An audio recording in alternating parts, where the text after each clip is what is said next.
Long before the wall rose like a pale scar across the north, before castles learned to cling to cliffs and men learned to swear vows to ice, the world itself was unfinished. The land that would one day be called the North did not yet know borders. It was a vast, breathing wilderness shaped by cold winds and ancient patience. Forests stretched without paths, rivers wandered freely, unclaimed by bridges or names. Snow fell, not as a season, but as a language the earth spoke fluently. And in this world, giants walked openly beneath the sky.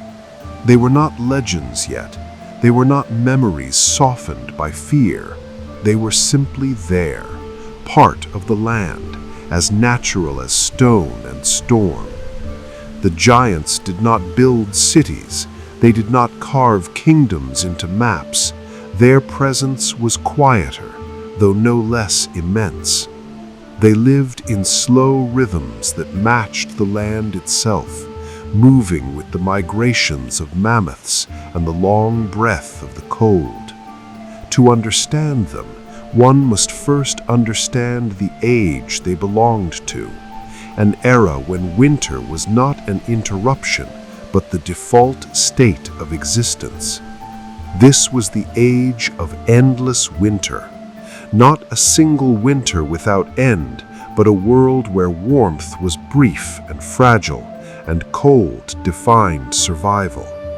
The sun still rose, seasons still shifted, yet the balance favored ice. Snow lingered even in summers. Glaciers crept southward like patient beasts. The land rewarded endurance, not ambition.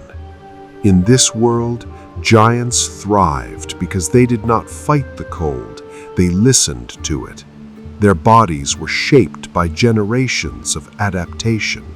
Thick skin, heavy bones, immense lungs that drew warmth from effort itself. Fire to them was not sacred, it was useful but unreliable. Giants trusted motion, labor, and the deep heat of muscle over flame. Their camps were often wind-sheltered valleys or stone bowls carved by ice long before memory. There they slept in circles, sharing warmth through proximity, bound not by walls, but by presence. Yet giants were not solitary creatures of instinct alone. They had culture, though it left little mark for men to later recognize. Their songs were low and long, not meant for performance, but for coordination. A giant song was a tool, used to guide herds, to warn of avalanches, to mark the passing of time. These songs carried across valleys, vibrating through bone and earth. Other giants could feel them through their feet long before they heard them. This was their first system of power, resonance. Giants believed the world responded to sound and pressure. Mountains remembered footsteps, ice remembered voices. When a giant sang into a valley, it was not prayer, it was communication. Over centuries, they learned which tones calmed beasts, which shattered unstable snow, which echoed warnings across impossible distances. This knowledge was not written, it was inherited through listening, passed from elder to young through shared labor. And because this knowledge required memory rather than conquest, giants did not seek dominion, they sought continuity. Far to the south, another people already watched them. The children of the forest had been in the land even longer, though longer loses meaning in such an age.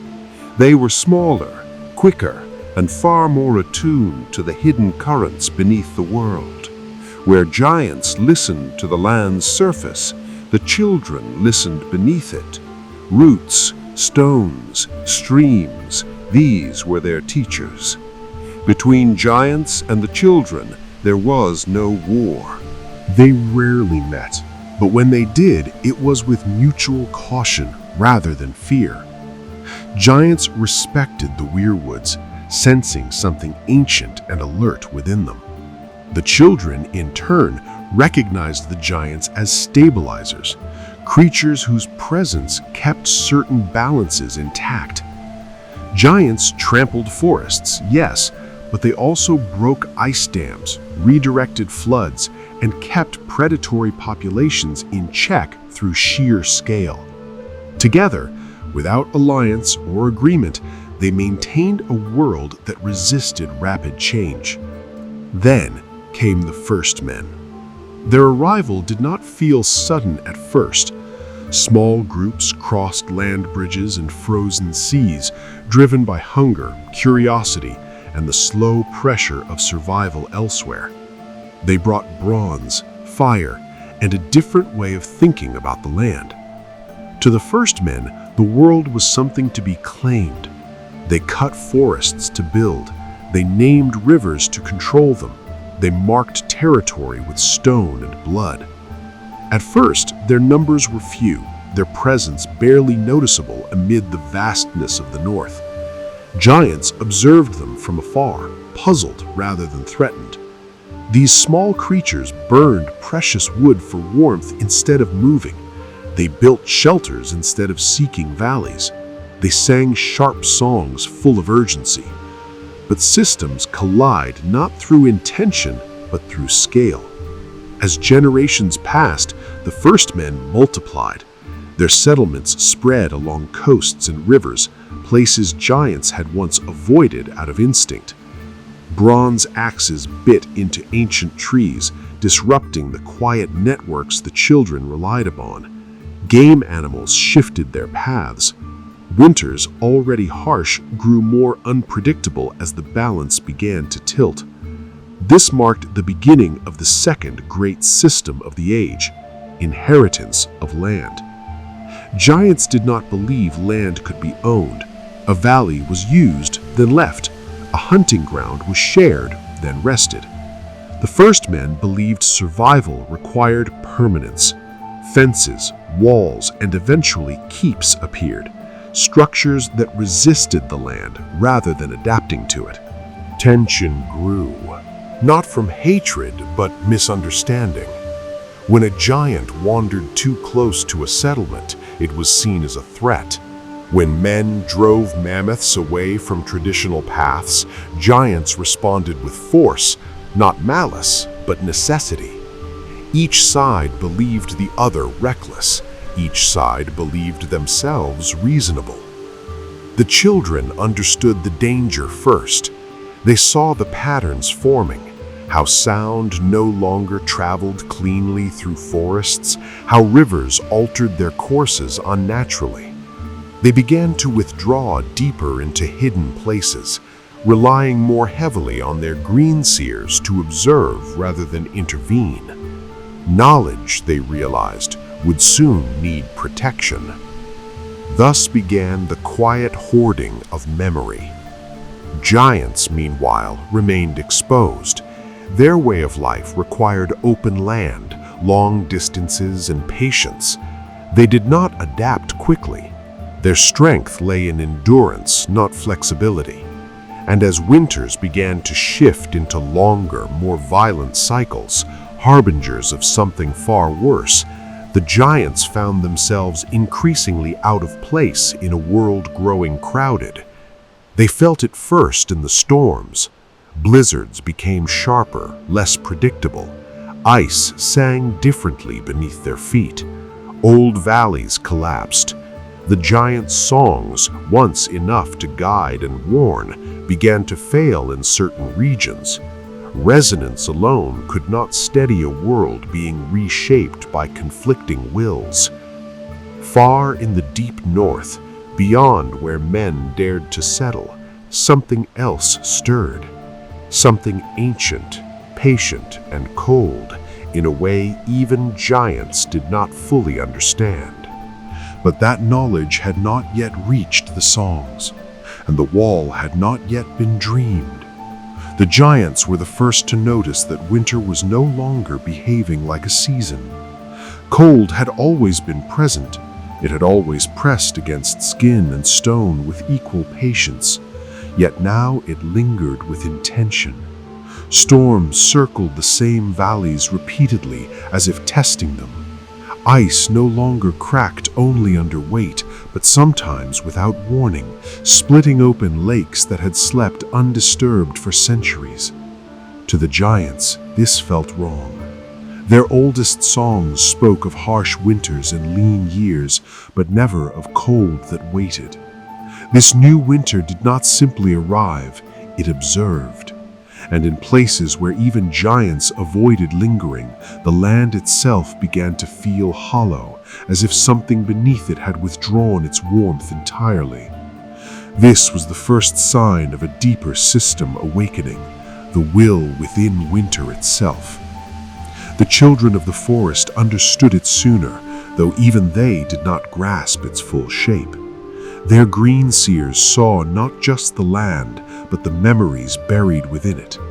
Through the roots of weirwoods, they felt a presence stirring far north, older than the forests, older than the rivers. It was not a god in the way men would later define gods. It did not demand worship. It did not speak in voices. It acted through absence. Where it moved, life slowed. Growth hesitated. Sound faded. This force did not create storms, it sharpened them. It did not bring snow, it removed the possibility of warmth. The children came to understand that winter was becoming selective, and selection implies judgment. Giants sensed this change differently. Their songs, once able to calm avalanches or redirect herds, began to fail in certain regions. Resonance weakened. Valleys that had carried sound faithfully for generations now swallowed it whole. When giants sang into those places, the echoes returned distorted, stretched thin, or did not return at all. To a people who relied on sound as memory and coordination, this was terrifying. Elders began to forbid younger giants from wandering too far north. Ancient migratory routes were abandoned. Camps became more temporary, less confident. Giants had never recorded history, but now they began to avoid it, retreating from places that no longer answered when spoken to. Meanwhile, the first men continued to expand. They too noticed the changing winters, but interpreted them differently. To men, harsher cold was an enemy to be fought. They responded by building thicker walls, deeper hearths, stronger fortifications. Where giants adapted by retreating, men adapted by resisting. This difference birthed a new and dangerous system, domination through permanence. Settlements grew into villages, villages hardened into keeps. Stone replaced wood. Men stopped moving with the land and instead demanded the land stay still. In doing so, they unknowingly anchored themselves in places the world itself was trying to abandon. Conflict became inevitable. The first true clashes between giants and men were not battles, but disasters. A giant herd redirecting mammoths trampled fields meant to survive winter. Men retaliated with bronze-tipped spears and fire, weapons designed to wound creatures that relied on flesh rather than armor. Giants, wounded and confused, responded with force that flattened entire structures in moments. Neither side understood the other's logic. Giants saw men as reckless children who built homes where storms demanded emptiness. Men saw giants as monsters who destroyed without reason. Each clash fed fear, and fear hardened into stories. Giants became tales of terror. Men became invaders spoken of in low, frustrated songs. The children watched all of this with growing dread. They had already fought one war against the first men, long before the cold began to sharpen, a war over forests, rivers, and survival. That conflict had ended in fragile peace, sealed by oaths and shared land. But now, the balance that peace relied upon was dissolving. And worse, the children began to realize that the awakening cold was reacting to conflict itself. Where blood was spilled repeatedly, winter deepened faster. Where fear lingered, snow fell heavier. This was not coincidence. The force within winter was not choosing sides. It was responding to disruption. The more the land was wounded, the colder it became, as if sealing itself shut. This realization led to a terrible conclusion. If unchecked, winter would not merely punish excess, it would erase complexity altogether. Forests, herds, cultures, everything would slow, freeze, and vanish into stillness. The children understood that this force, whatever its origin, was incompatible with a living, changing world. Thus, they made a choice that would scar history. They began to shape winter, not create it, but guide it. Deep in hidden groves, far from the paths of giants and men, the children performed rituals older than memory. These were not spells in the later sense. They were acts of alignment, using blood, roots, and carved faces to bind awareness to cold. Through sacrifice, they sought to give winter boundaries, to teach it restraint. This was the birth of a dangerous system, weaponized balance. The children believed they could focus winter's wrath against those who threatened the world most severely. In their desperation, they did not fully consider what would happen if winter learned too well. Far in the uttermost north, where no giant sang and no man settled, the cold listened. Something took shape there, not a single being at first, but a pattern, a way for winter to move with purpose. Ice learned to remember. Cold learned to return. Giants felt this shift like a wound. Entire regions became forbidden overnight. Storms there no longer behaved like weather. Snow fell sideways, upward, sometimes not at all, leaving behind killing frost instead. Giants who wandered too close did not always return. Those who did spoke of silence so complete it pressed against the mind. For the first time, giants began to die not from battle or starvation, but from absence. Their songs failed entirely in those lands. Sound did not carry. Resonance died. Without their primary system of coordination, giants were blind. This forced a change they had never faced before: deliberate retreat. Clans that had roamed freely for ages withdrew southward or into mountain passes where stones still answered when sung to. Giants began to cluster, something they had avoided, relying more heavily on shared presence than distance. Their world was shrinking. Men noticed the giants less frequently now and mistook absence for victory. They did not see what was growing in the deep north, nor did they understand that the cold had begun to choose not just where it lingered, but who it spared. And somewhere beyond sight, beyond song, winter took its first steps towards becoming something more than a force of nature. Something that remembered.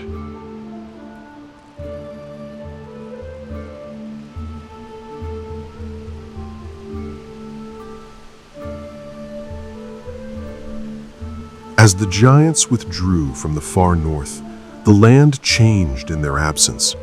Where their footsteps once compressed snow and cracked ice, the ground now lay untouched. Valleys that had echoed with low, guiding songs fell quiet. This silence was not peaceful. It was expectant, as though the land itself was waiting for something it no longer received. Giants had never ruled, yet their presence had functioned as a stabilizing weight. Their migrations broke ice before it grew dangerously thick. Their songs loosened snow before it collapsed. Their sheer scale forced storms to move around them rather than settle. Without them, winter lingered longer, pooling in places it once passed through. This marked the collapse of an unspoken system, environmental mediation through presence. No one had named it, no one had planned it, yet giants, simply by living as they did, had shaped the behavior of the world. Their retreat left a vacuum, and winter rushed to fill it. The children of the forest felt this shift with alarm. Through their weirwoods, they sensed the north growing heavier, slower, more rigid. Memories in the roots began to repeat themselves, looping around the same moments of cold and darkness. This was unnatural. Time itself seemed to hesitate. Green seers saw fragments of what might come, not futures exactly, but patterns. Endless night, forests entombed in ice, life reduced to whispers beneath frozen ground. They realized too late that winter had learned from their rituals. The force they had tried to guide had absorbed intention. It now understood boundaries, not as limits, but objectives. Cold no longer spread evenly. It advanced strategically, reinforcing itself in places already weakened by conflict or abandonment. Winter had become territorial. This was when the first true manifestations appeared. Men would later call them myths or mistakes of memory, but the children knew them as what they were: conduits, places where winter's will condensed into form. In the deepest north, shapes moved through blizzards without disturbing snow. Frost gathered around them instinctively, drawn inward rather than falling. These entities were not alive in the way men understood life. They did not hunger, breathe, or age. They existed to maintain a state: cold, silence, stillness. They were the earliest others, though they did not yet resemble the figures later feared in legend. At first, they were few, and they did not attack indiscriminately. They observed. Giants were among the first living beings to encounter them directly. A migrating clan, moving too slowly through a narrowing pass, came upon a stretch of land where sound failed entirely. Snow lay undisturbed despite high winds. When the giants sang to coordinate their crossing, nothing answered. Then the cold moved. It did not strike with claws or weapons. Instead, it unmade warmth. Giants found their strength failing without injury. Muscles stiffened, breath grew shallow, not from exertion, but from resistance. Some giants collapsed where they stood, eyes open, bodies intact but emptied of motion. Those who escaped carried stories southward, not of enemies, but of places where life simply stopped. This introduced a new terror to the giants: helplessness. They had always accepted death as a consequence of hunger, storm, or battle. But this was different. There was no struggle. No chance to adapt. No lesson to learn. Their systems, resonance, migration, endurance, meant nothing where winter itself refused dialogue. Giants responded in the only way they knew how, by changing how knowledge was passed.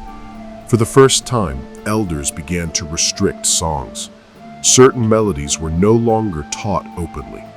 Routes once shared freely were now whispered only to trusted kin.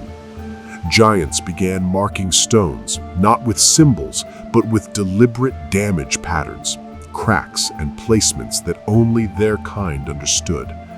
These became warnings, places where sound died, where ice remembered footsteps. This was the birth of giant secrecy. It came too late to save many, but it preserved fragments of understanding that would otherwise have vanished.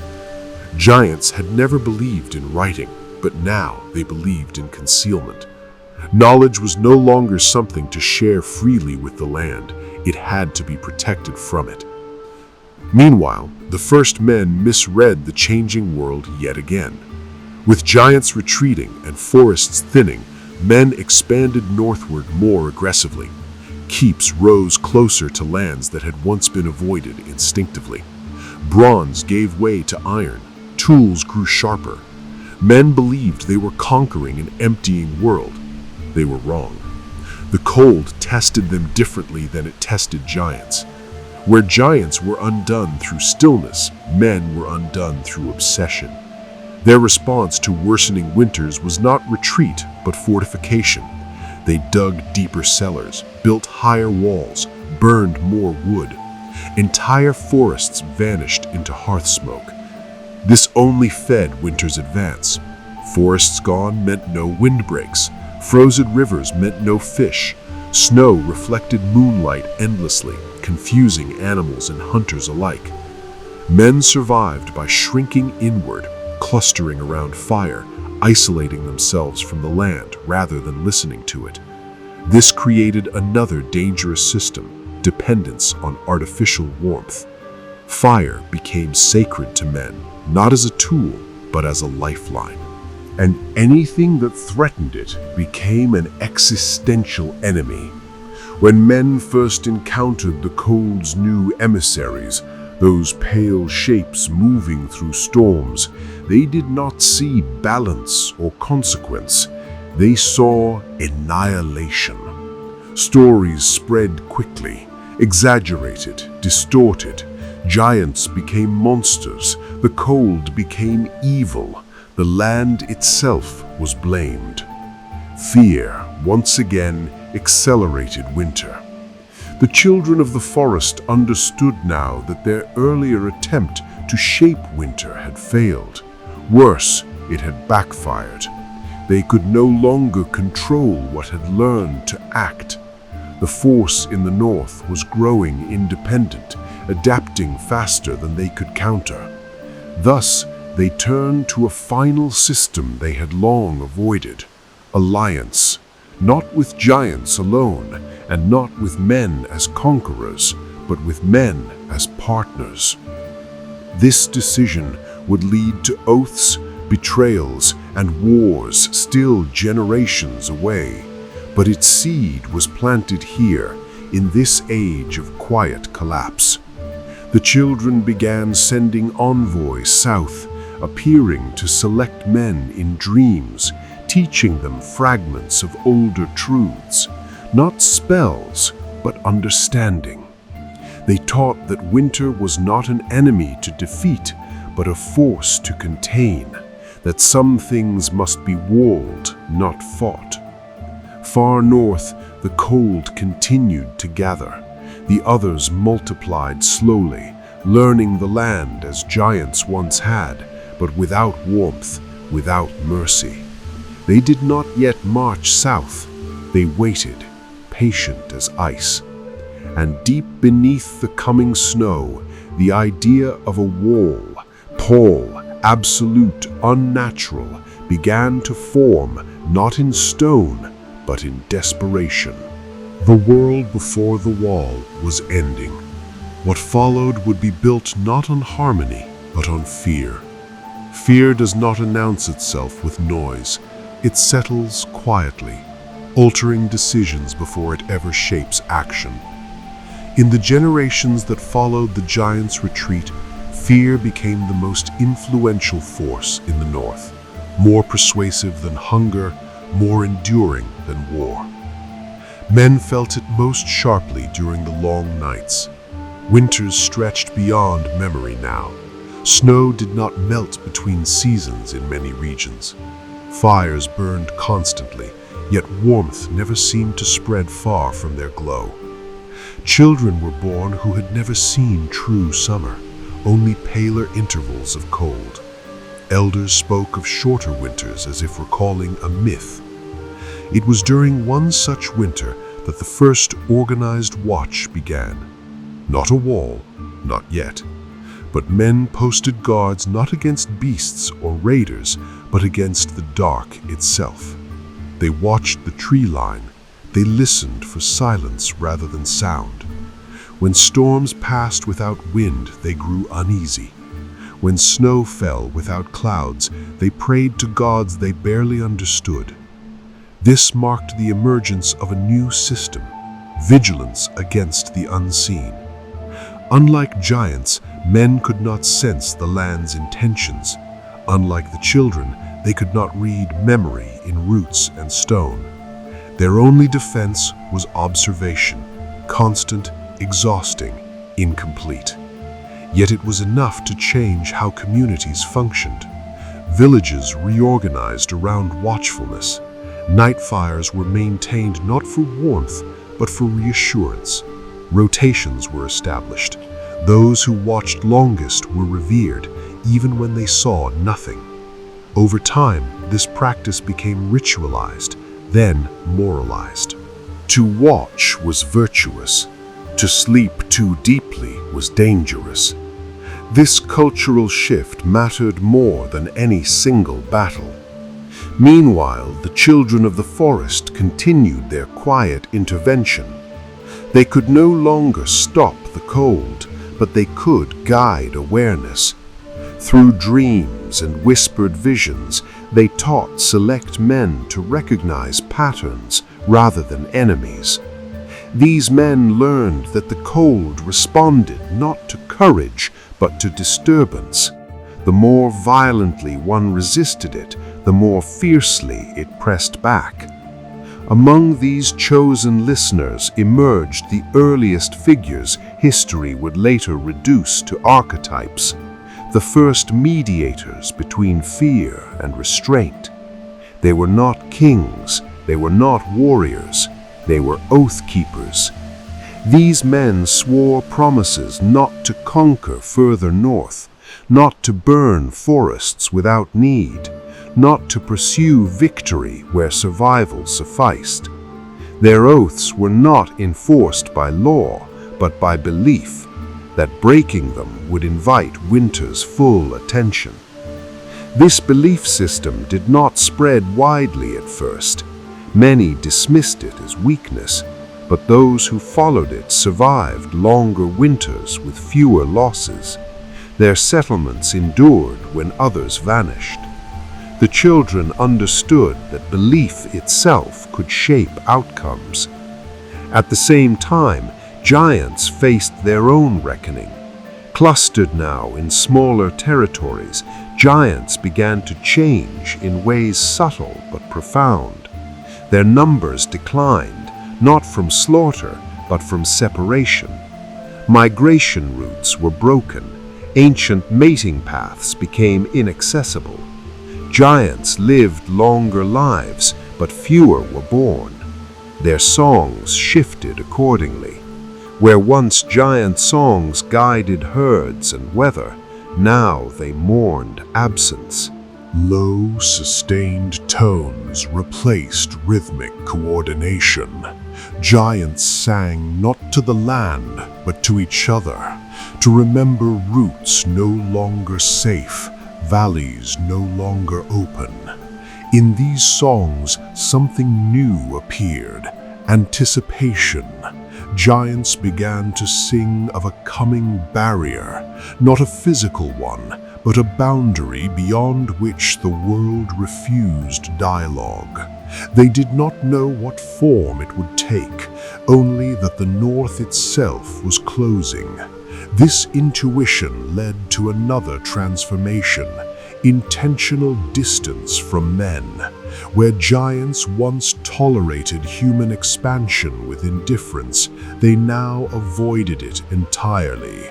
Encounters became rare, and when they occurred, giants withdrew rather than engage. Men interpreted this as fear or defeat. In truth, it was recognition. Giants had learned that proximity itself accelerated winter's attention. By staying apart, they reduced disturbance.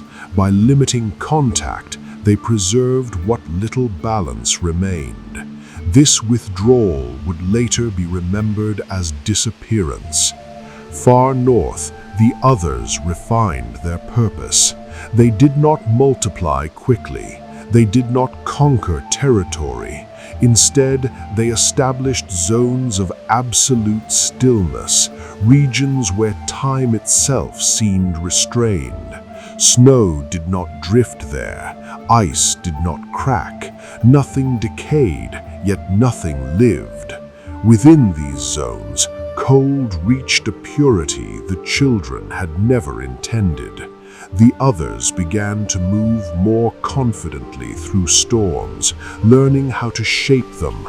Blizzards became directional.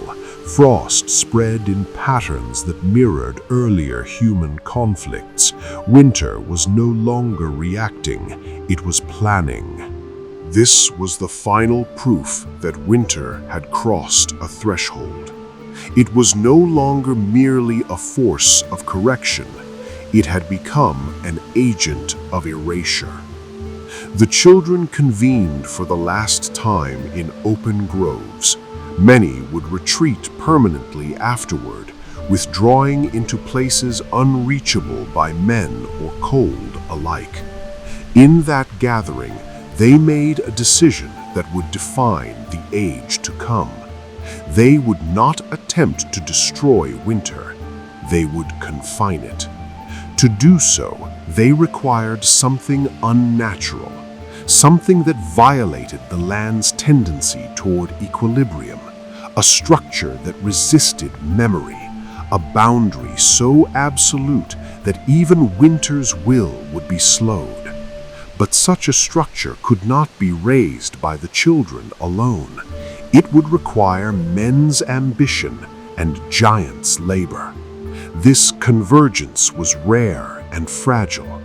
The children approached giants first, not with words, but with shared memory. Through touch and resonance, they conveyed images of a future where giants vanished entirely, not through death, but irrelevance. A world where their songs had no echo left to answer them. Giants understood. They had never sought legacy, but they did not wish to fade unnoticed. Men were approached differently, through dreams of endless night, through visions of children freezing in their sleep, through the slow realization that no fortress could hold forever against cold that remembered. Some listened, others did not. Those who listened became the first true allies of the children and giants alike. They began planning something no culture had attempted before, a permanent scar across the land, designed not to conquer, but to halt. The idea of the wall did not emerge fully formed. It began as a line in the mind, a place where winter would be told firmly and finally to stop. The world before the wall still existed, fragile and fading, but for the first time, its inhabitants began to act not in response to fear, but in anticipation of survival. And anticipation, unlike fear, can be shaped. The decision to confine winter did not arrive as hope, it arrived as resignation. Those who gathered, children of the forest, scattered giants, and a small, uneasy number of men, did not believe they could restore the old balance. That age was gone. Giants knew it in their thinning songs. The children felt it in roots that no longer remembered warmth. Men saw it in generations born under unbroken snow.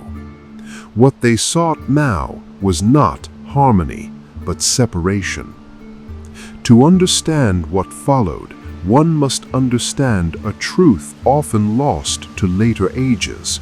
The wall was not designed as a barrier against armies. It was designed as a refusal, a denial of participation. It was meant to tell the cold that this far and no farther would the world allow it to define existence. This required a new system entirely, not magic alone, not strength alone, but layered intention. The children proposed the first principle, memory disruption. Winter's growing intelligence relied on the land remembering cold, on snow persisting long enough to reinforce itself. The structure they envisioned would break continuity, confusing winter's sense of place. Ice would still exist, but it would not belong. Giants contributed the second principle, mass without dominance. They understood stone in ways no one else did, not how to carve it, but how to place it so it settled rather than resisted. Giants did not stack rock, they persuaded it. Their labor shaped foundations that would not shift under centuries of pressure. Men brought the third principle, though they did not yet understand its cost, permanence through will. Where children shaped memory and giants shaped matter, men imposed intention. They believed that if enough people agreed a boundary existed, the world would eventually accept it. This belief was dangerously powerful. Construction began not as a single project, but as many attempts. Early barriers failed quickly. Ice climbed them, cold seeped through stone. Entire sections vanished beneath storms that seemed to target effort itself. Each failure taught a lesson. The children realized that magic woven directly into stone became brittle over time. Giants learned that height alone invited attention. Men discovered that fear-driven labor produced structures winter could unravel easily. Progress came only when they slowed. The successful sections were built patiently, with long pauses between efforts. Giants placed stone only during specific weather patterns, listening for when the land accepted weight rather than resisted it. The children bound weirwood remnants, not living trees but carved memory, deep into the foundations, anchoring forgetfulness into the structure. Men, crucially, stopped trying to make the wall intimidating. Instead, they made it dull. This was the wall's greatest deception. It did not shine, it did not roar, it did not glow with magic. Its ice was pale, uneven, almost weary-looking. To winter, it did not present itself as a challenge, but as an absence, a place where cold failed to resonate fully. Winter pressed against it, then hesitated. For the others, this hesitation was unfamiliar. They had learned to move where cold deepened, to expand where resistance fed them. But the wall offered neither resistance nor submission. It simply did not respond in the expected ways. Frost gathered, then thinned. Storms bent around it rather than breaking upon it. This exposed a flaw in winter's evolution. It could sharpen absence, but it could not comprehend refusal. The wall did not fight. It did not adapt. It endured without interaction. This containment, however, came at a price. Giants paid first. Their labor was slow and devastating to their numbers. Each giant who worked the wall did so at the cost of migration, reproduction, and long-term survival. Many never returned south. Others did, changed, less nomadic, more cautious, quieter. Their songs grew shorter. Where once they sang to guide the land, now they sang to remember their role. Giants began to see themselves as relics, necessary but fading. They accepted this without bitterness. Their culture had always valued continuity over dominance. Yet continuity does not guarantee survival. The children paid differently. To anchor the wall's memory-disrupting properties, they severed themselves further from the surface world. Green seers bound their awareness into deep-rooted networks, limiting their ability to move freely. Each binding made them more dependent on the weirwoods and less present in the waking world. This was the beginning of their true withdrawal. Men, however, paid the most subtle cost. By committing to the wall, they accepted fear as a foundation of civilization. Watchfulness became identity. The Oath Keepers evolved into a permanent institution. Men who would live not for land, family, or legacy, but for vigilance itself. These early watchers did not yet call themselves a brotherhood. They were bound by necessity, not honor. But their purpose was clear: maintain the boundary even when the reason for it faded from memory. This created a new inheritance system: duty without reward. The wall rose slowly, section by section, not as a single unbroken line at first, but even incomplete, it changed the world. South of it, winters remained harsh but predictable again. Forests stabilized, rivers remembered their courses. Life resumed a rhythm, altered but not erased. North of it, the cold deepened unnaturally. The others retreated further into the farthest reaches, consolidating where the wall's influence could not reach. They did not rage, they did not attack. They adapted by waiting, learning the boundary's weaknesses through stillness. Winter did not end, it paused. As construction neared completion, giants sang one final new song, not of migration or warning, but of division. A song that marked the world into two halves, one that remembered life and one that chose silence. Men felt that song more deeply than they realized. In later ages, they would forget the giant's role entirely. They would forget the children's sacrifice. They would remember only the wall and fear what lay beyond it. But in this moment, this fragile turning point, the world before the wall took its final breath. What came after would be colder in memory, but warmer in survival. And survival, as the North would learn, is not the same as peace. When the wall reached its full length, the land itself seemed to exhale, not in relief, nothing so gentle, but in acceptance. The boundary had been drawn. Winter tested it one final time with storms that scoured the ice until it rang like glass, yet the wall remained unmoved. Snow piled, slid, and fell away. Frost climbed and forgot why it climbed. The cold, so accustomed to spreading through persistence, learned that here persistence led nowhere. This marked the end of expansion, but endings are rarely quiet. North of the wall, the world began to narrow. Not geographically, but conceptually.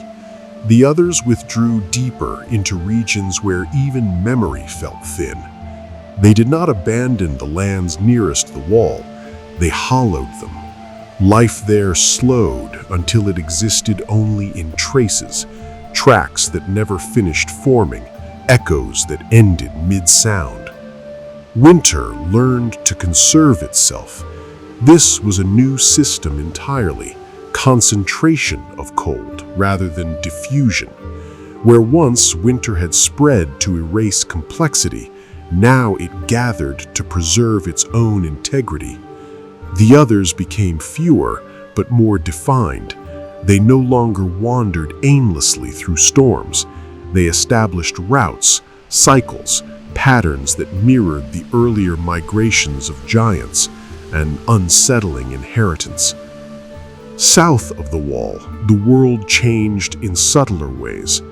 Men found that their survival had come at the cost of imagination.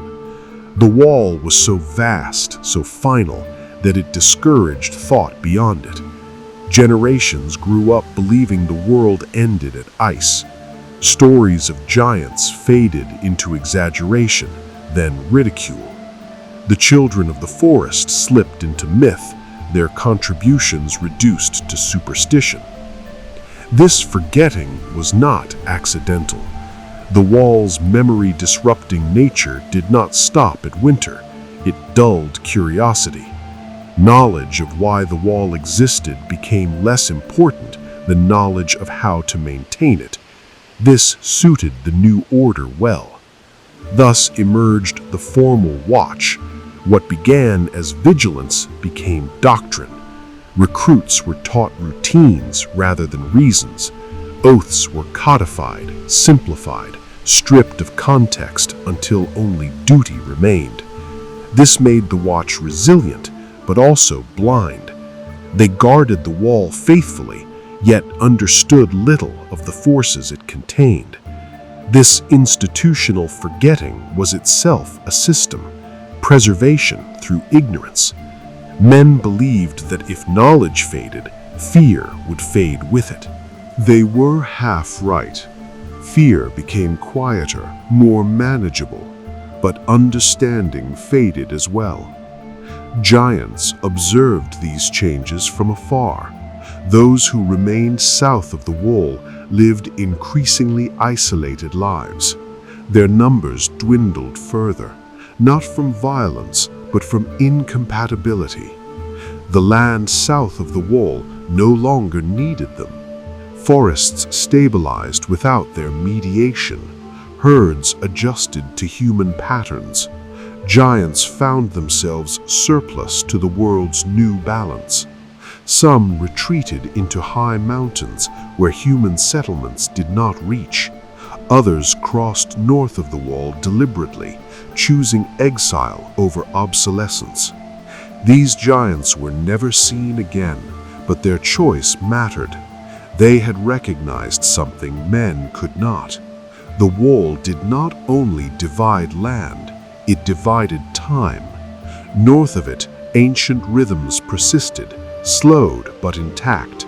South of it, history accelerated. Technology advanced. Kingdoms rose and fell. Memory shortened.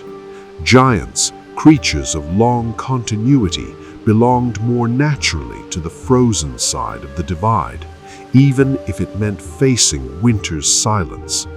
The children of the forest made a similar choice, though less visibly.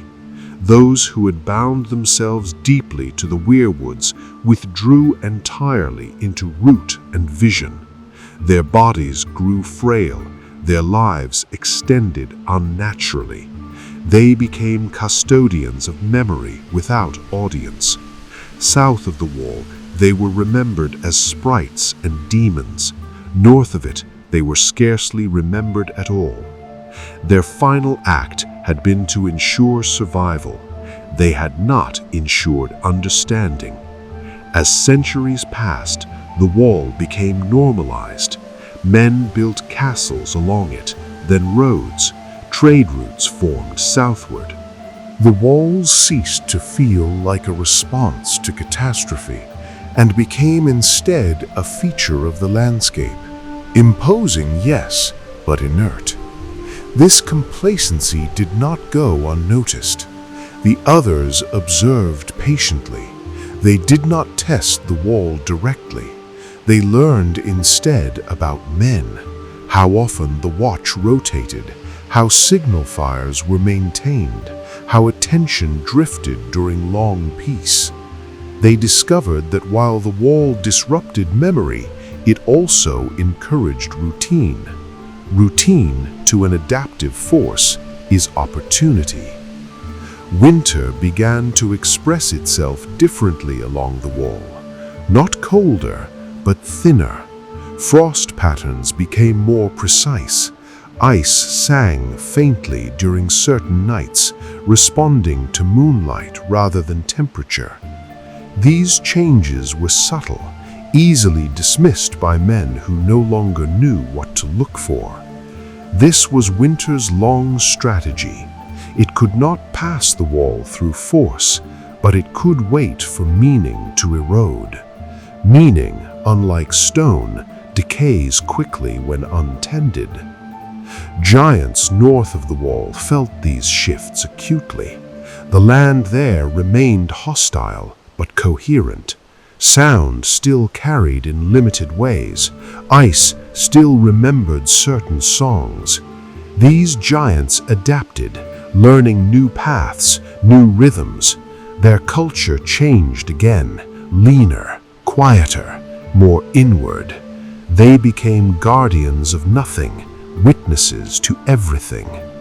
Some among them tried to pass knowledge back south, leaving marks, shaping stones near the wall, attempting crude communication. These efforts failed. Men no longer recognized giant language as language.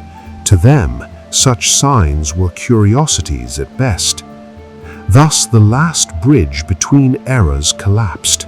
The world before the wall had been defined by negotiation between cold and warmth, presence and absence, life and restraint. The world after the wall was defined by separation. This separation worked for a time, but separation is not resolution. It merely delays consequence. Winter did not forget its nature. It learned patience more perfectly than any living culture. And far beyond the wall, in places where even the children's roots no longer reached, cold continued to refine itself, waiting for the moment when the wall would no longer be a refusal, but simply another memory fading into ice. The age of containment had begun. Its end would come not with a scream, but with a quiet failure to remember why vigilance ever mattered at all. The first true long night did not fall suddenly. It crept, it learned, it adjusted itself to resistance, as if winter had acquired a kind of patience that weather had never needed before. Snow no longer came merely from the sky. It rose from the ground itself, seeping upward through frozen soil, blooming pale along roots and stones. Animals changed their routes. Birds vanished entirely from the northern sky. Even sound carried differently, swallowed quickly, as though the air itself had grown cautious. The giants were the first to understand that this was no longer a natural cycle. Their oldest singers, those whose memories stretched far enough back to recall gentler ages, began to speak of the cold as something that listened, not in the way men listen, but in the way stone listens to pressure. Something vast had been set into motion, and it was no longer content to remain diffuse. The bindings created by the children of the forest had not weakened winter, they had concentrated it. Here, a second system of the world reveals itself. Power, once constrained, seeks form. Magic in the Dawn Age could not be destroyed, it could only be redirected. By attempting to distribute winter's influence through ritual anchors and sacred sites, the children had altered its behavior. The cold became coherent. It began to move with intention, pooling where resistance was weakest. Far beyond the known forests, beyond even the giant roads etched into mountainsides, the land entered a state of permanent stillness. This was where memory failed. The far north was not merely distant, it was erased slowly from shared recollection. Weirwood roots did not reach so far. Songs grew thin, then silent. And yet something endured there, shaped by the pressure of endless cold and the absence of balance. The children would later whisper of it as a mistake. Men would name it more simply, the others. They were not born as conquerors, they were shaped as answers.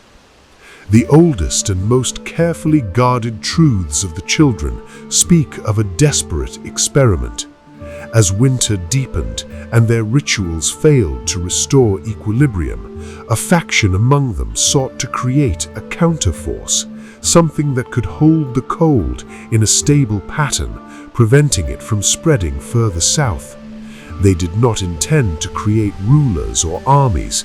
They sought custodians, beings bound to ice the way the children were bound to wood. What emerged was colder than intent. The others were forged through a fusion of living essence and frozen magic, anchored not to forests or memory, but to stillness. They did not dream as the children did. They remembered perfectly, but without warmth. To them, preservation meant stasis, movement meant decay. Life itself was a form of noise that disrupted the clarity of cold.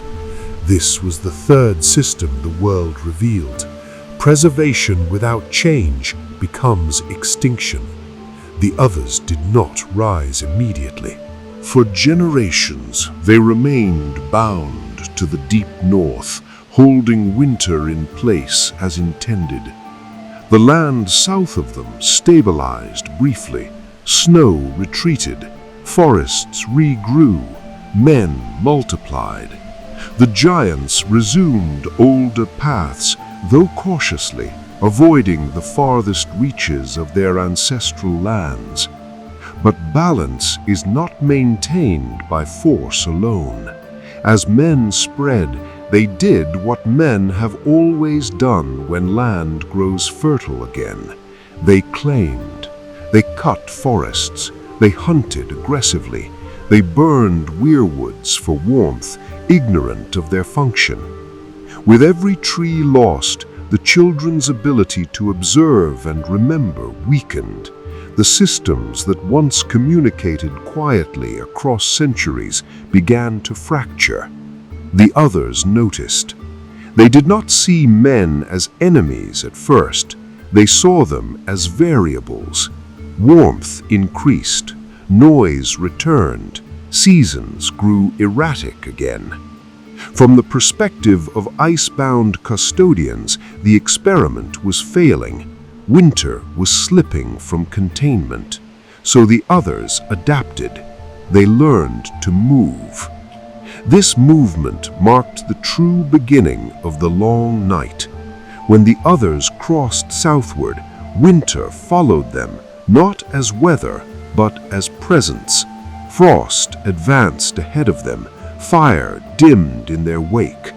Creatures caught between life and death, bodies abandoned in snow, souls unable to pass cleanly, were pulled into a new system entirely. The dead did not rise because of malice. They rose because cold preserves what warmth allows to pass. Reanimation in this age was not necromancy as later men would imagine it. It was an extension of the other's core principle. Nothing should be wasted. Nothing should decay. Memory locked into flesh. Motion stripped of will. The dead became echoes, animated not by hatred, but by purpose imposed upon them. The giants fought first, not out of strategy, but instinct. Their size and strength mattered little against an enemy that did not tire and did not fear pain. Songs that once shaped valleys now shattered uselessly against advancing frost. Giants fell, and where they fell, winter lingered longest. Their numbers dwindled not because they were slain outright, but because their migration paths were severed by advancing cold. Men followed, learning too late that steel alone meant nothing against beings untouched by heat. Entire settlements vanished in silence. The few who survived learned to flee south, carrying stories distorted by terror. This is why later legends paint the others as demons. Fear simplified what memory could no longer hold. The children, watching through a dwindling network of weirwoods, understood their failure fully only when it could no longer be undone. They had created a system incapable of mercy. The others would not stop, because stopping required change, and change to them was corruption. In desperation, a final alliance was forged, one not born of hope but necessity. Men, giants, and the remaining children gathered again, this time not to negotiate balance, but to impose separation. The wall was not conceived as a defense against invasion. It was conceived as a wound in the world, a line where magic could not flow freely. A scar of ice and spell, designed to sever systems that had grown too powerful to coexist. Its creation would demand sacrifice on a scale unseen before, and once raised, nothing north or south of it would ever be whole again. But that decision had not yet been made. For now, winter advanced, the others learned, and the world, older and colder than any living memory, prepared to be divided forever. Before the wall existed, there was a time when the world still believed it could be whole. The long night pressed southward with a patience that felt eternal. Crops failed not because of frost alone, but because seasons no longer agreed with themselves. Snow fell in what should have been summer. Rivers flooded in midwinter when unseen thaws shattered ice upstream. The sky itself seemed confused, pale for months at a time, then suddenly darkened by storms that carried no rain. This instability was not random. It was the result of competing systems pulling at the same reality. The others advanced slowly, but their influence moved faster than their forms. Cold preceded them like a memory arriving before the event itself. In villages abandoned weeks earlier, frost still crept across walls each night, as if the land remembered what had passed through it. This was not haunting, it was imprint. Here, another truth of the world became clear. Reality remembers pressure. The children of the forest understood this better than any living beings. Through the remaining weirwoods, they observed how land altered permanently under repeated magical strain. Places where rituals had once bound winter now resisted warmth entirely. Even fire behaved strangely there, burning low and blue, as though uncertain of its purpose. The children realized that if the others were allowed to continue shaping the land, no future balance would be possible. The world would become a single, frozen memory, incapable of growth. Yet to oppose the others directly was impossible. The giants could slow them, but not stop them. Men could flee, but not endure. The children themselves were dwindling, their numbers thinned by centuries of restraint. They had always paid for magic not with blood, but with time, and now time was no longer generous. It was during this narrowing of possibility that the concept of separation emerged. Not conquest, not eradication, division. The idea did not come from men who still believed in victory through force, nor from giants who had always moved around problems rather than cutting through them. It came from the children who had watched too many systems collapse under the weight of coexistence. If winter could not be destroyed, it could be isolated. To do this required a mechanism unlike any that had existed before. Ritual sites bound power to place, but they did not prevent movement. Sacred groves preserved memory, but they did not block influence. What was needed was a structure that disrupted the flow of magic itself, forcing reality to behave differently on either side. The wall was not designed as ice stacked high. It was designed as a boundary condition. The children called it a still line, a place where opposing forces canceled one another out.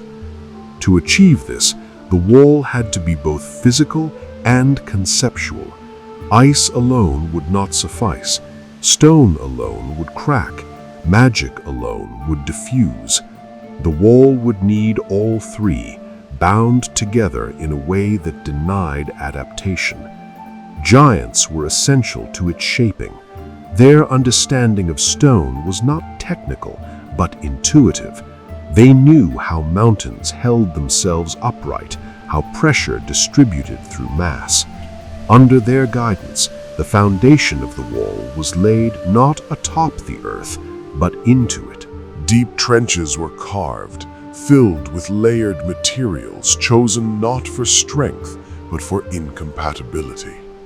Certain stones resisted enchantment. Certain ice, harvested from the deepest north, refused to melt even in flame-lit caverns. When pressed together, these substances created friction within magic itself. Men contributed labor and sacrifice. Their role was not symbolic. Human blood carried volatility. Where the children's magic preserved, human essence transformed. Bound into the wall's creation, this volatility ensured that the structure would never fully stabilize. It would always resist integration, always remain slightly hostile to the forces around it. This is why the wall creaks, shifts, and weeps even centuries later. It is not decaying, it is rejecting permanence. The children provided the final and most costly element, memory. Through a series of irreversible rites, they severed parts of their collective awareness and anchored it into the wall's length. Faces were carved into weirwood where possible, but much of the wall's memory exists without symbol. It remembers intent. It remembers division. It remembers what it was built to stop. This leads to a deeper system at work. Magic bound to purpose cannot be repurposed. The wall does not merely block the others physically, it interrupts their defining principle. South of the wall, preservation without change becomes impossible. Dead flesh decays, cold recedes when warmth persists, memory loosens its grip. North of the wall, the others retain coherence. South of it, they fracture. This was not fully understood at the time. The building of the wall was accompanied by devastation. Entire regions were stripped of resources. Forests were cut not for warmth, but to deny cover. Giants collapsed from exhaustion, their immense strength drained by months of continuous labor.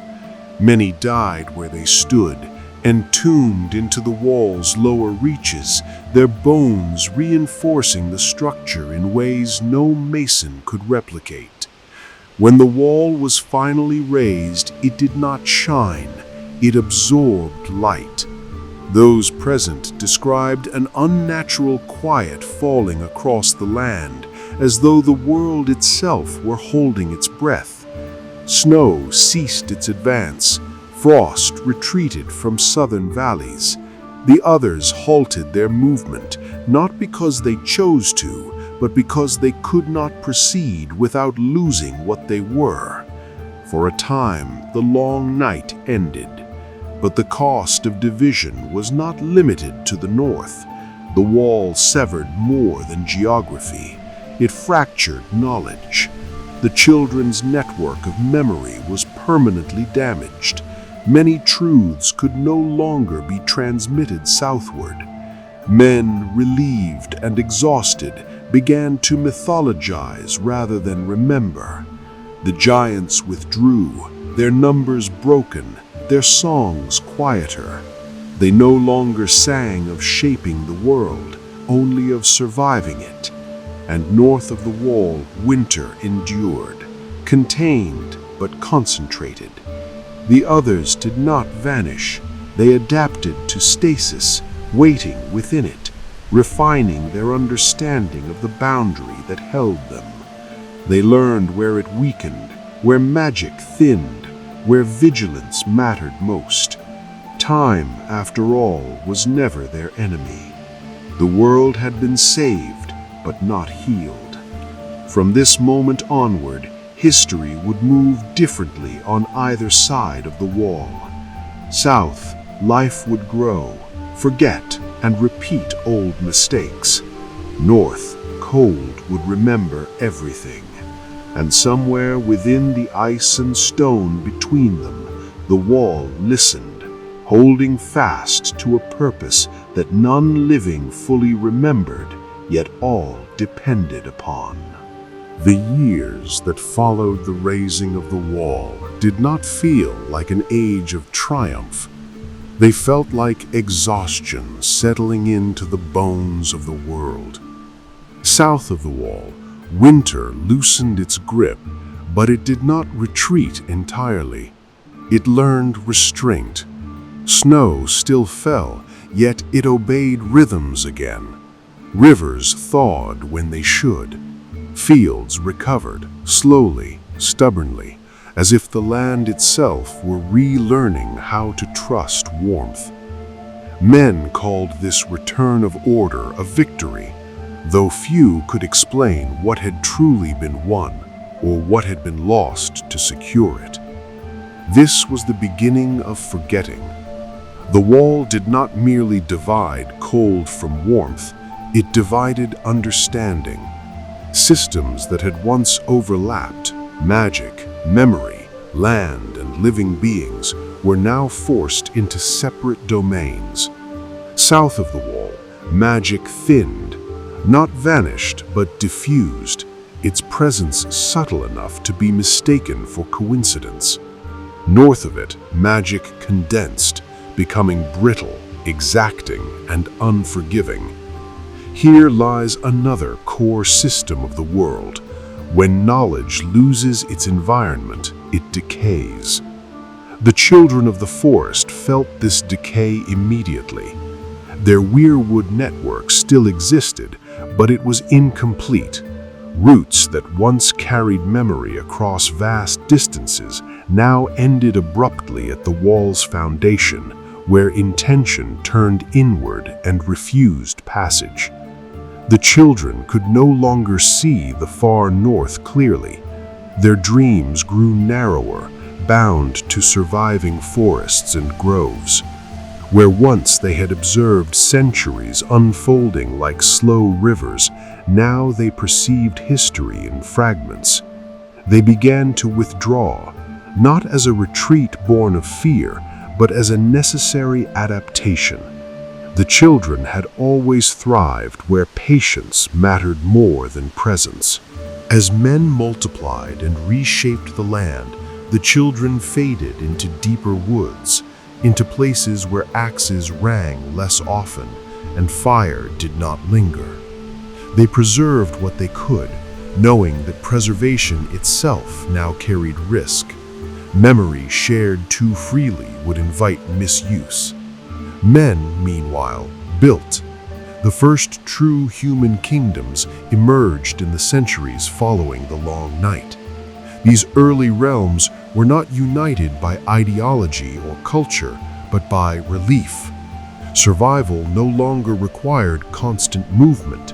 Settlements hardened into towns, towns into keeps. Stone replaced wood. Written language spread, offering a new form of memory, one faster but far more fragile than song or root-bound remembrance. Written history favored clarity over depth. Men recorded victories, harvests, bloodlines. They wrote of the wall as a marvel of strength and ingenuity. Giants became allies in stories, then curiosities, then symbols. The children faded into myth almost immediately, reduced to woodland spirits or cautionary tales for children who wandered too far. The others were simplified most of all. They became monsters, pure threats, darkness without context. This was not intentional deception, it was compression.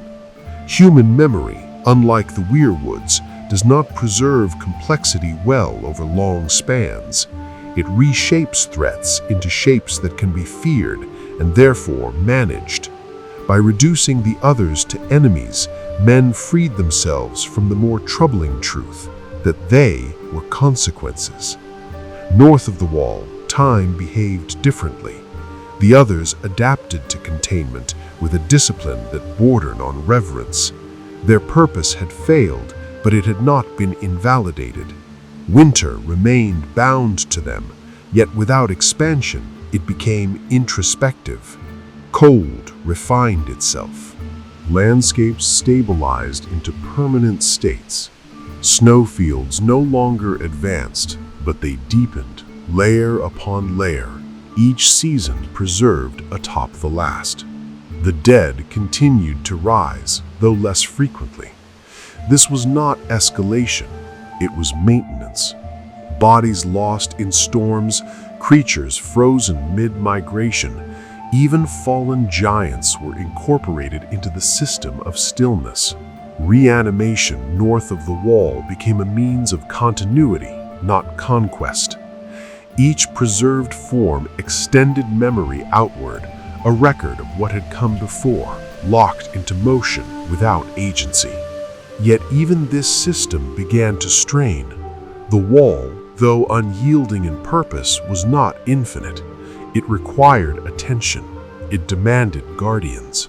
Men understood this instinctively, though imperfectly.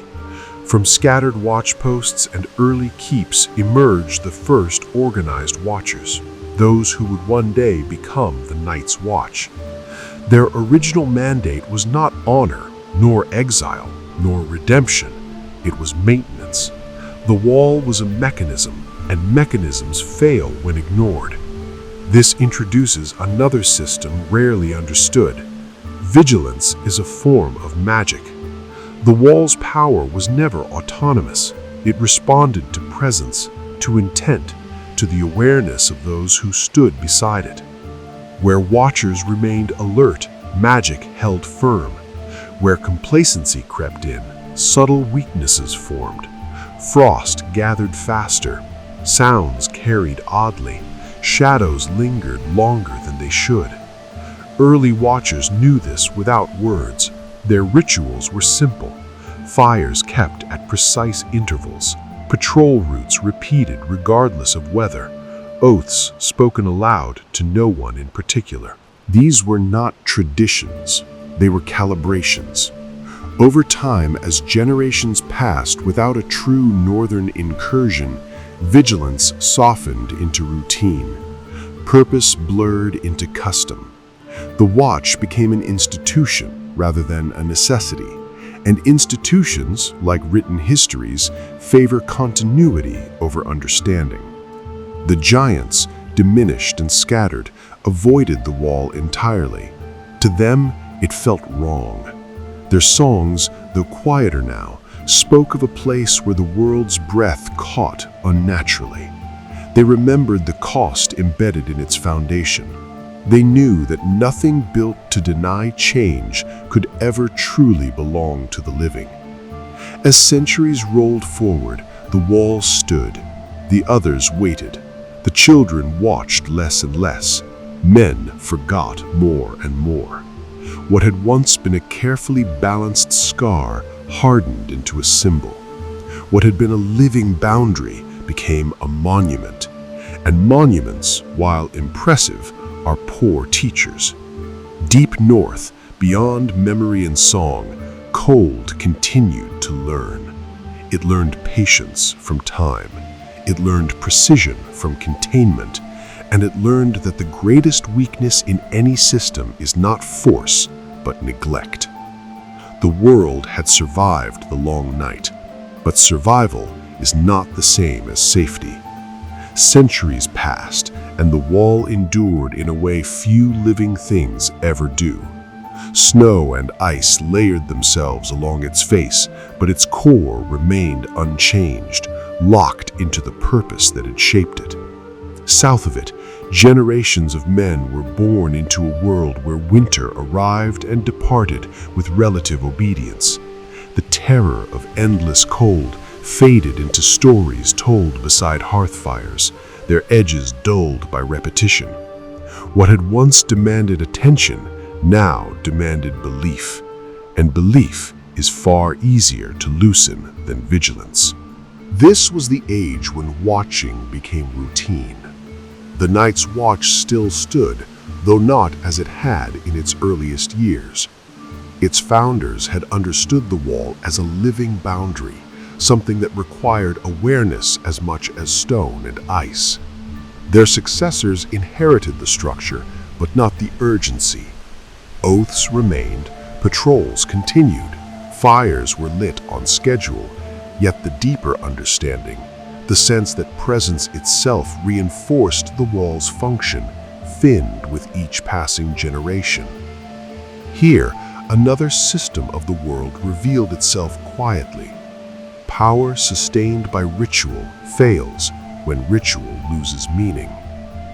The watch's routines persisted, but they were no longer calibrations. They became gestures. Words spoken without attention carry less weight in a world where magic responds to intent. Fires still burned, but fewer eyes watched how the shadows moved around them. Patrols followed known routes, avoiding the most dangerous terrain out of habit rather than awareness. Small deviations, footprints that vanished too quickly, frost that lingered too long, were noted, then dismissed. North of the wall, the others noticed these changes not as opportunities, but as data. Their perception of the world was not emotional, it was structural. They understood boundaries the way ice understands cracks, through pressure and repetition. Where vigilance weakened, the wall's interruption of their system thinned, not enough to fail outright, but enough to allow resonance. Cold began to behave differently near these weakened stretches. Sound traveled farther. Frost formed patterns that mirrored older sigils buried deep within the ice. This was not an invasion, it was testing. The others had learned long ago that force provoked response. What they sought now was alignment, a way to let their defining principle interact with the world south of the wall without shattering coherence. For this, they needed more than cold. They needed forgetting. Men provided it freely. As kingdoms stabilized and borders solidified, the wall's meaning shifted in human thought.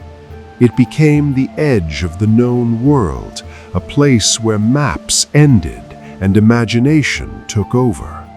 Northern lands beyond it were no longer studied, they were dismissed. What is dismissed is rarely maintained with care. At the same time, the written histories of the long night diverged. Some claimed the others had been destroyed. Others suggested they had retreated into nothingness. Few texts agreed, and fewer still questioned these inconsistencies. Scholars debated dates and names, not systems and causes. The deeper truths, the nature of winter as consequence, the wall as disruption rather than shield, were lost to specialization. The children of the forest observed this erosion with quiet despair. Their numbers had dwindled to the point where intervention itself risked extinction. To act openly would draw attention they could no longer survive. Instead, they turned to subtle influence. Dreams were nudged, paths were altered by fallen trees. Certain weirwoods were preserved through chance and coincidence. Knowledge was not taught, it was seeded.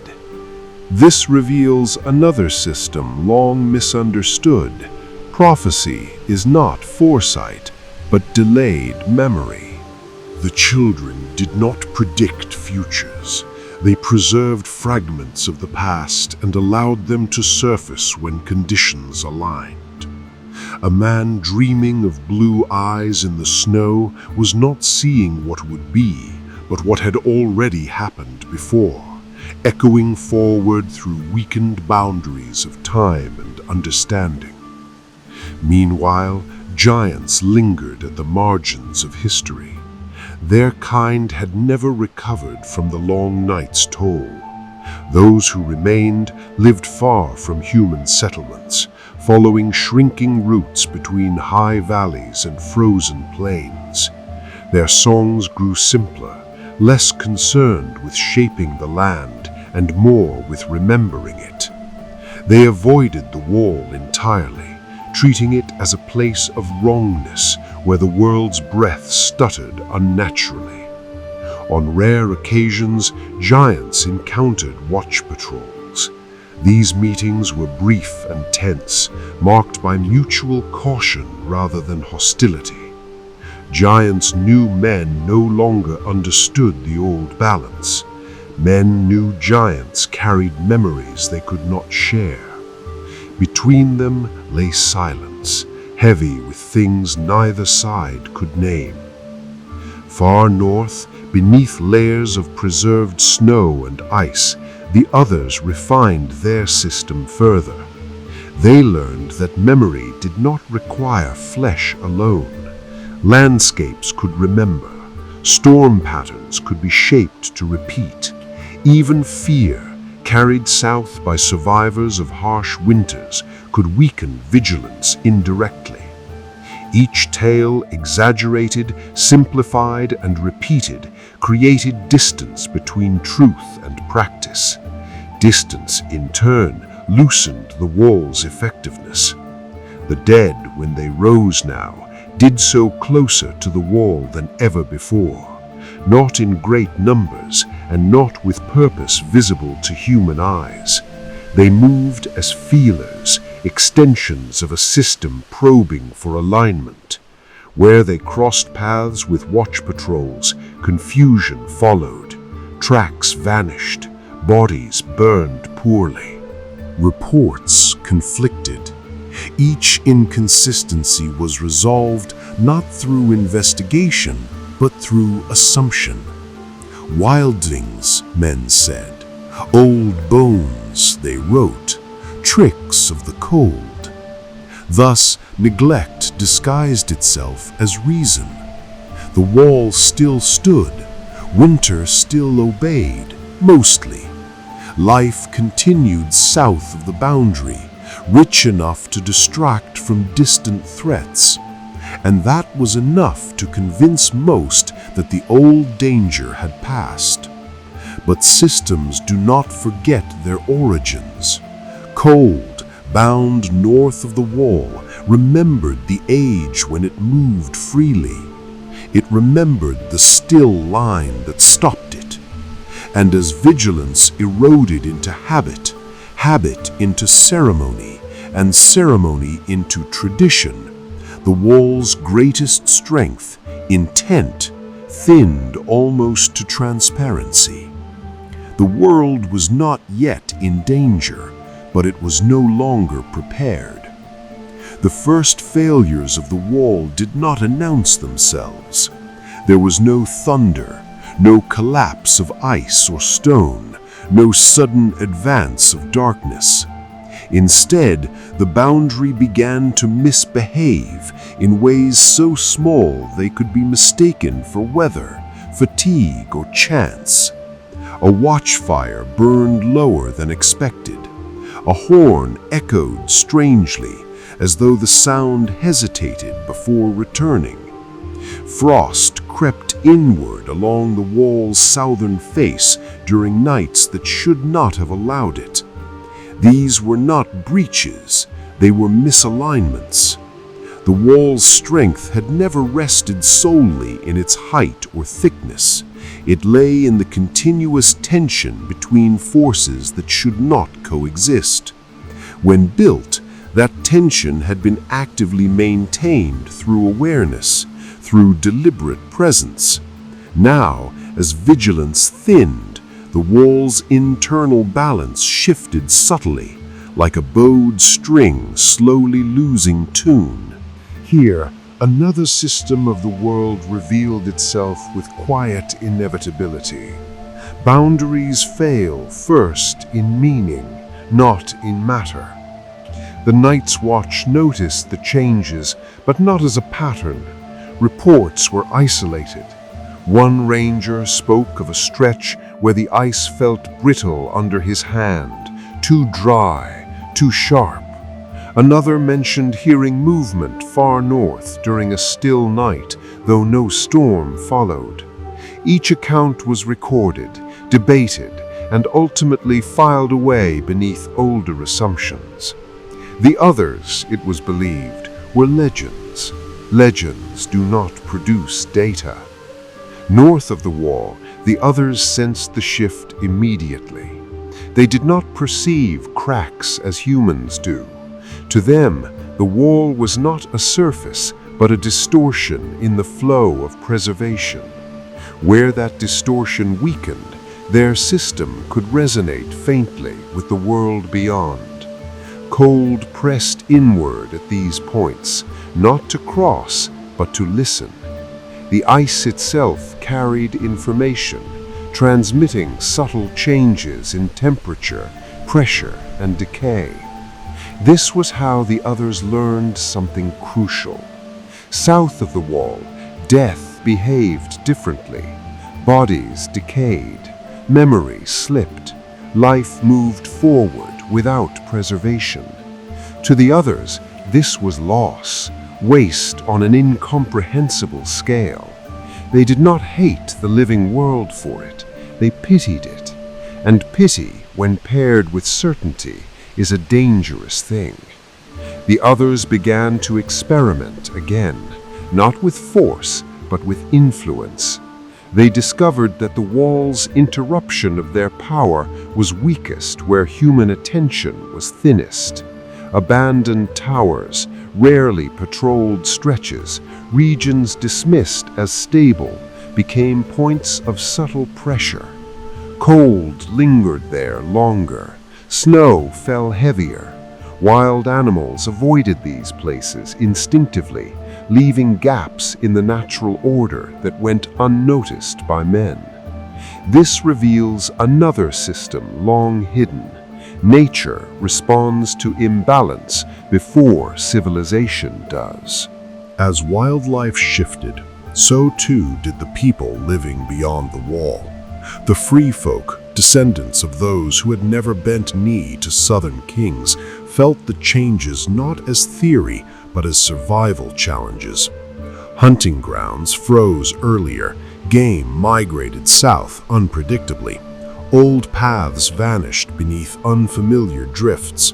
Stories spread among them of silent figures watching from storms, not attacking, merely observing. Some fled south, toward the wall.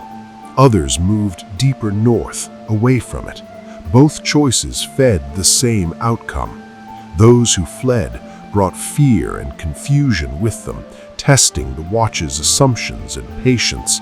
Those who retreated northward vanished into regions where preservation reigned, their fates folded quietly into the other's expanding system. Each disappearance strengthened Cold's understanding of life south of the wall. Meanwhile, the children of the forest sensed the shift too late to intervene directly. Their remaining weirwoods whispered of growing residents near the wall, places where the old still line vibrated faintly as though struck by an unseen hand. The children knew what this meant. The wall was not weakening structurally, it was being understood.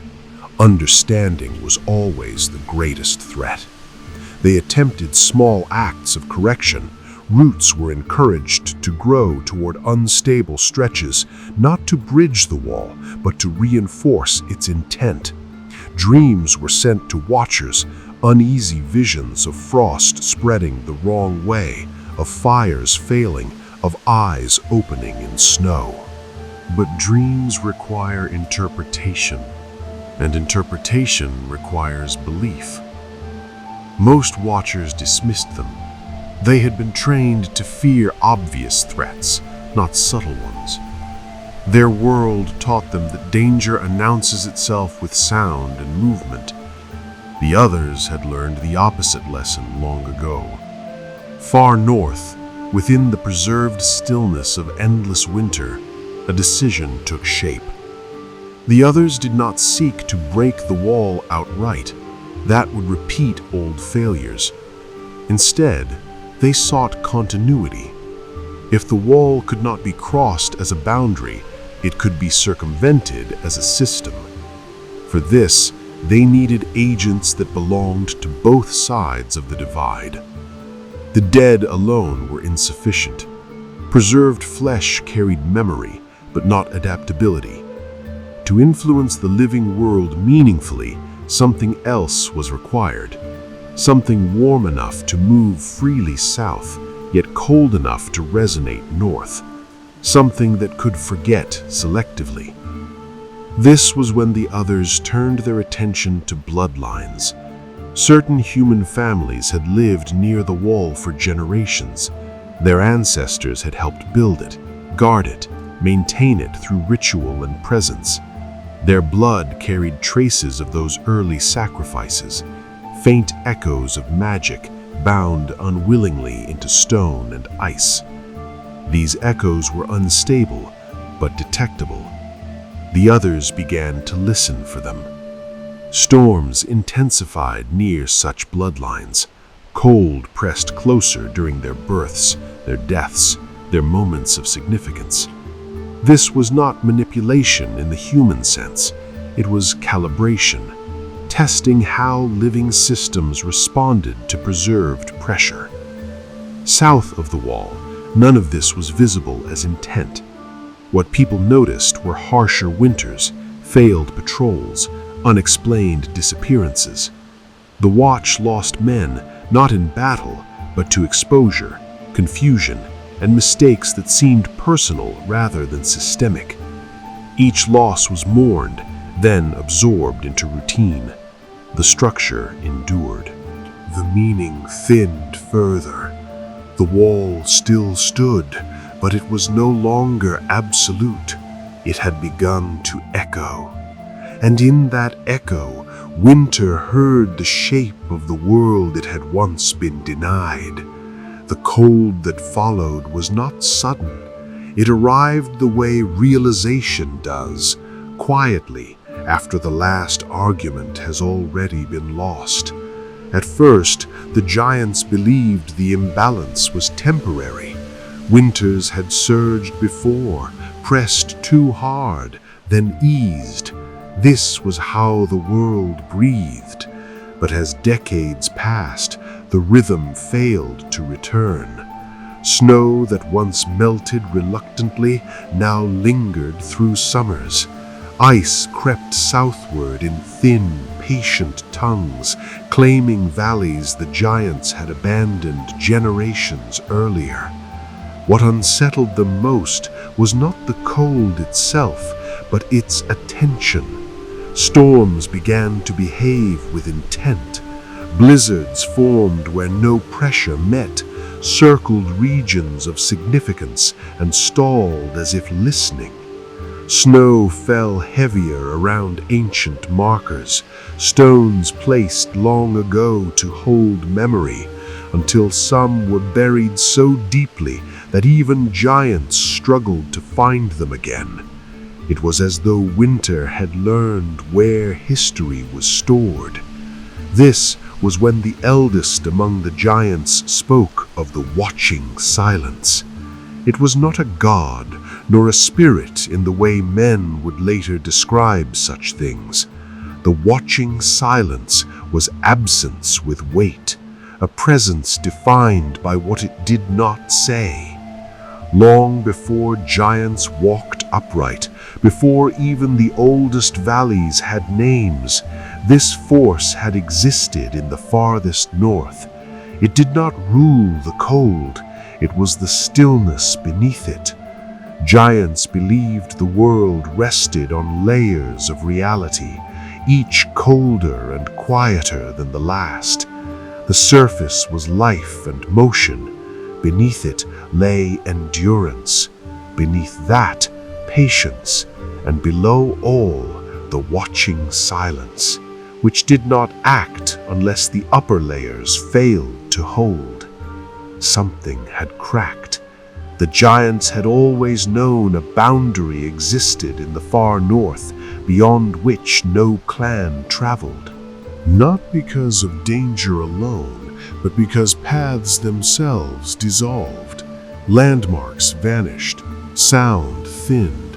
Fire burned strangely, casting light that did not reflect properly on snow. Those who crossed too far returned changed, if they returned at all. Slower, quieter, their eyes reflecting moonlight even at dawn. This boundary was not geographical, it was conceptual. Here emerged a deeper system of the world, limits enforced by forgetting. The farther one traveled into that northern expanse, the more memory loosened. Names became difficult to recall. Time lost its anchors. The land did not resist intruders with violence, but with erosion of self. Giants endured this better than men, but even they were not immune. When the winters intensified, that boundary began to drift south. The watching silence was no longer content to remain distant.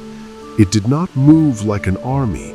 It expanded like a shadow at sunset, slow, inevitable, impossible to argue with. With it came colder nights, but also something worse, quiet. Animals stopped migrating. Winds fell still for days at a time. Snowstorms arrived without sound, thick flakes settling like ash. Giants noticed that songs, once used to guide clans across white plains, no longer carried as far. The land was absorbing noise. This forced the giants into their first true division. Some believed the silence was correcting a world damaged by mortal intrusion. Men had burned too much, settled too deeply, disturbed patterns they could not see. These giants argued that retreat was the only answer. Let the world close, let the cold reclaim what was never meant to last. Others disagreed. They remembered a time before men, before giants, when the silence had been stronger and lifelessness followed. They believed that endurance alone would not save the world. Action was required, even if it meant breaking ancient taboos. Thus formed the cold-bound Concord, the first and only unified gathering of giant clans. It was not a council in the human sense. No speeches were made. Instead, Representatives from distant clans walked toward a single point over many years, guided by shared dreams rather than summons. They gathered in a valley ringed by ice pillars so old they predated most mountains. There, the ground hummed faintly, a sign that the land still remembered warmth. What they discussed there reshaped the future. The giants concluded that the watching silence could not be confronted directly. It did not respond to force, prayer, or negotiation, but it could be delayed. The world's layers could be reinforced if enough memory, motion, and warmth were bound together deliberately.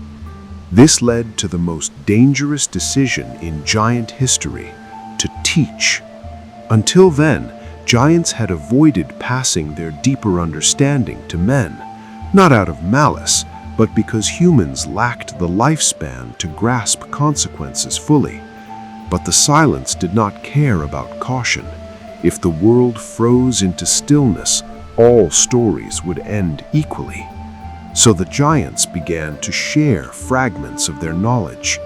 They taught early human shamans how to mark land without starring it, how to light fires that fed on wind rather than wood, how to listen for shifts in snowpack before avalanches spoke. Most importantly, they taught humans the idea of boundaries, places not to settle, names not to speak, paths not to follow northward. This cooperation changed both peoples. Men learned restraint slowly.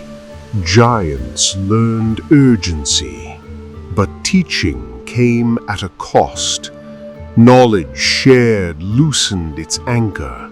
Rituals that once required generations to understand were now attempted by those who lived decades.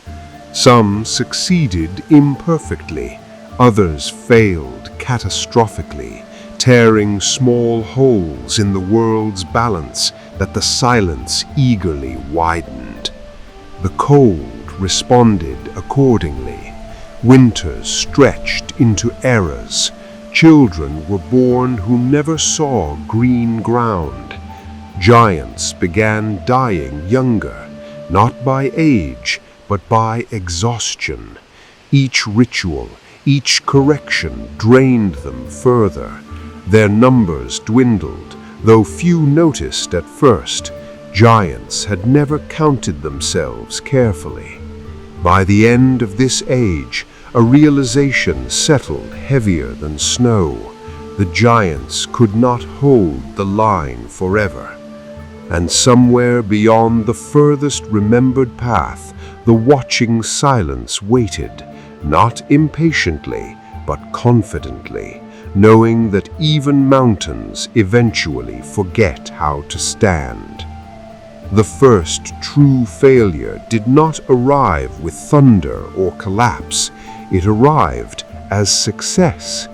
For a brief span of years, so brief that men later mistook it for myth, the winters eased. Snow still fell, but it fell lightly. Rivers cracked free of ice in early summers. Game returned to old paths.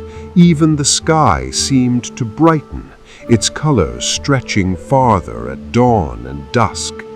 The giants, exhausted and thinned by generations of ritual, believed they had finally learned how to press back the watching silence.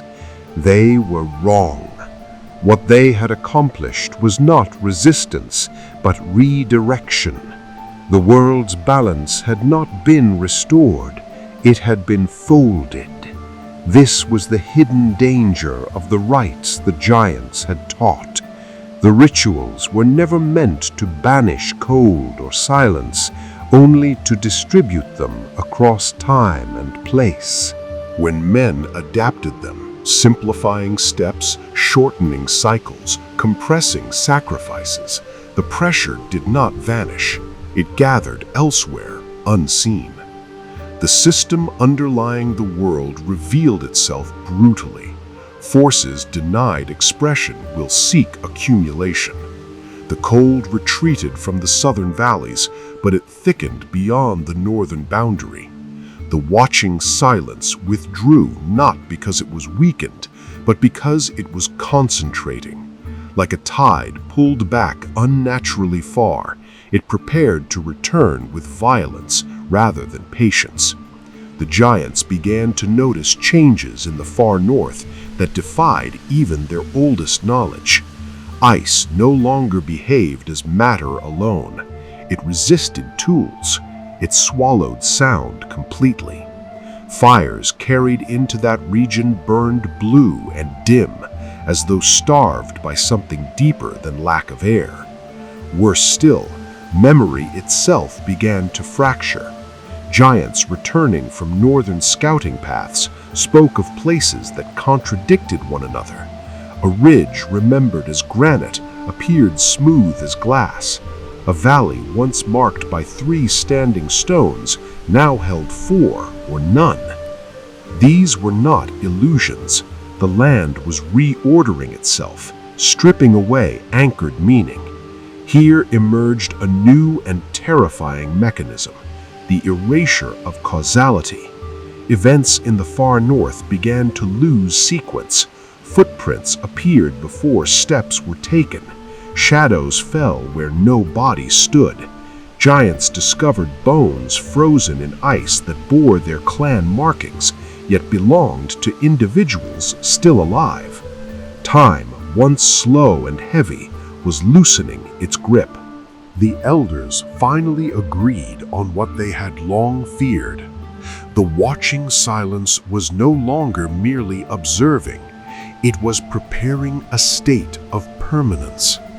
In giant belief, the world existed because change existed. Motion allowed warmth. Warmth allowed life. The silence sought the opposite, a final equilibrium where nothing moved enough to disrupt stillness. Not death, but eternal suspension. This understanding fractured the cold-bound concord. One faction, later remembered only as the Still Ward, believed this permanence was inevitable. They argued that resisting it only worsened the outcome. Instead, they proposed guiding the world into controlled stillness, choosing what would endure and what would be allowed to fade. Giants, with their long lives and measured thoughts, would serve as custodians of this frozen order. The other faction, called the Remnant Bearers, rejected this utterly. To them, a world without change was not balance, but betrayal. They believed that even if the silence could not be destroyed, it could be bound, limited, contained within constructed thresholds. This disagreement was not philosophical alone. It reshaped action. The Still Ward withdrew northward, deeper than any clan had ever traveled willingly. They sought communion with the silence itself, believing understanding would grant authority. The Remnant Bearers turned southward, toward the lands men now occupied, carrying with them the most dangerous knowledge giants possessed. This marked the beginning of deliberate forgetting.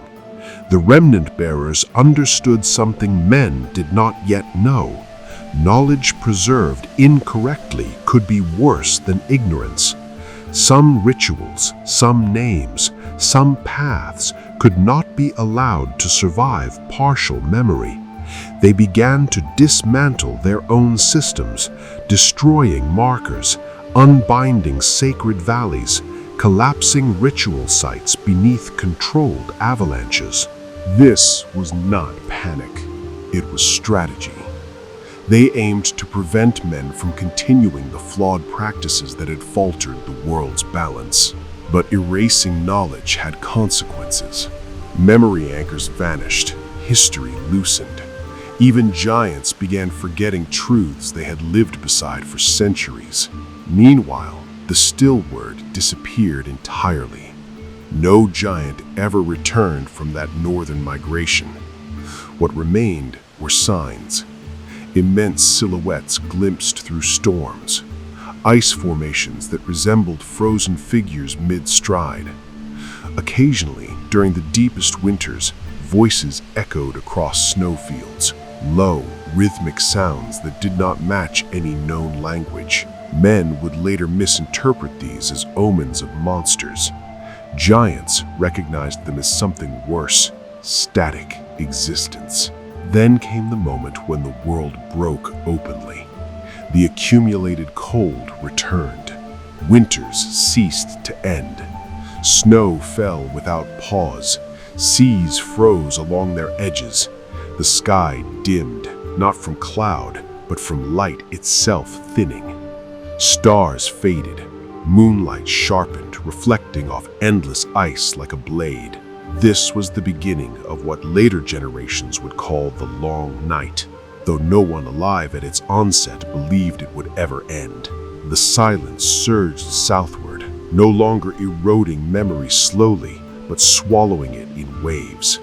Entire human settlements vanished overnight, leaving only frozen shapes beneath ice. Giants fell in battle against forces that did not strike, only arrived, suffocating warmth from existence. It was during this catastrophe that the final system of the old world revealed itself: survival through separation. The remnant bearers realized that the world could not be saved whole. But it could be divided. If the silence could be isolated, given dominion over a portion of the world, it might spare the rest. This was not victory, it was containment. To do this, they needed a boundary stronger than memory, older than magic, and absolute enough to resist forgetting. They needed a line the world itself would recognize. They began preparing the greatest work ever attempted by mortal hands, not knowing if they would live to see it stand.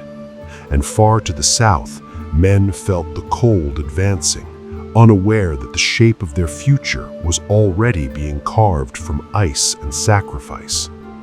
The idea of a boundary did not come easily, nor did it come from hope. It was born from exhaustion. As the long night deepened, survival ceased to be a matter of strength or wisdom. It became a question of placement. Those who happened to live where the silence had not yet settled endured. Those who stood where it arrived did not die so much as they were unmade, their warmth drained, their stories flattened into ice, their passing leaving no echo behind. The remnant bearers learned this lesson through loss. Entire clans vanished during migrations that had once been safe. Valleys that had served as winter havens for centuries became traps overnight. Even the land seemed to betray memory, reshaping itself to confuse retreat. It became clear that movement alone could no longer save them. Thus emerged the fourth great system of the old world. Space could be instructed. The giants had always believed that land remembered what was done upon it. Now they learned the inverse was also true.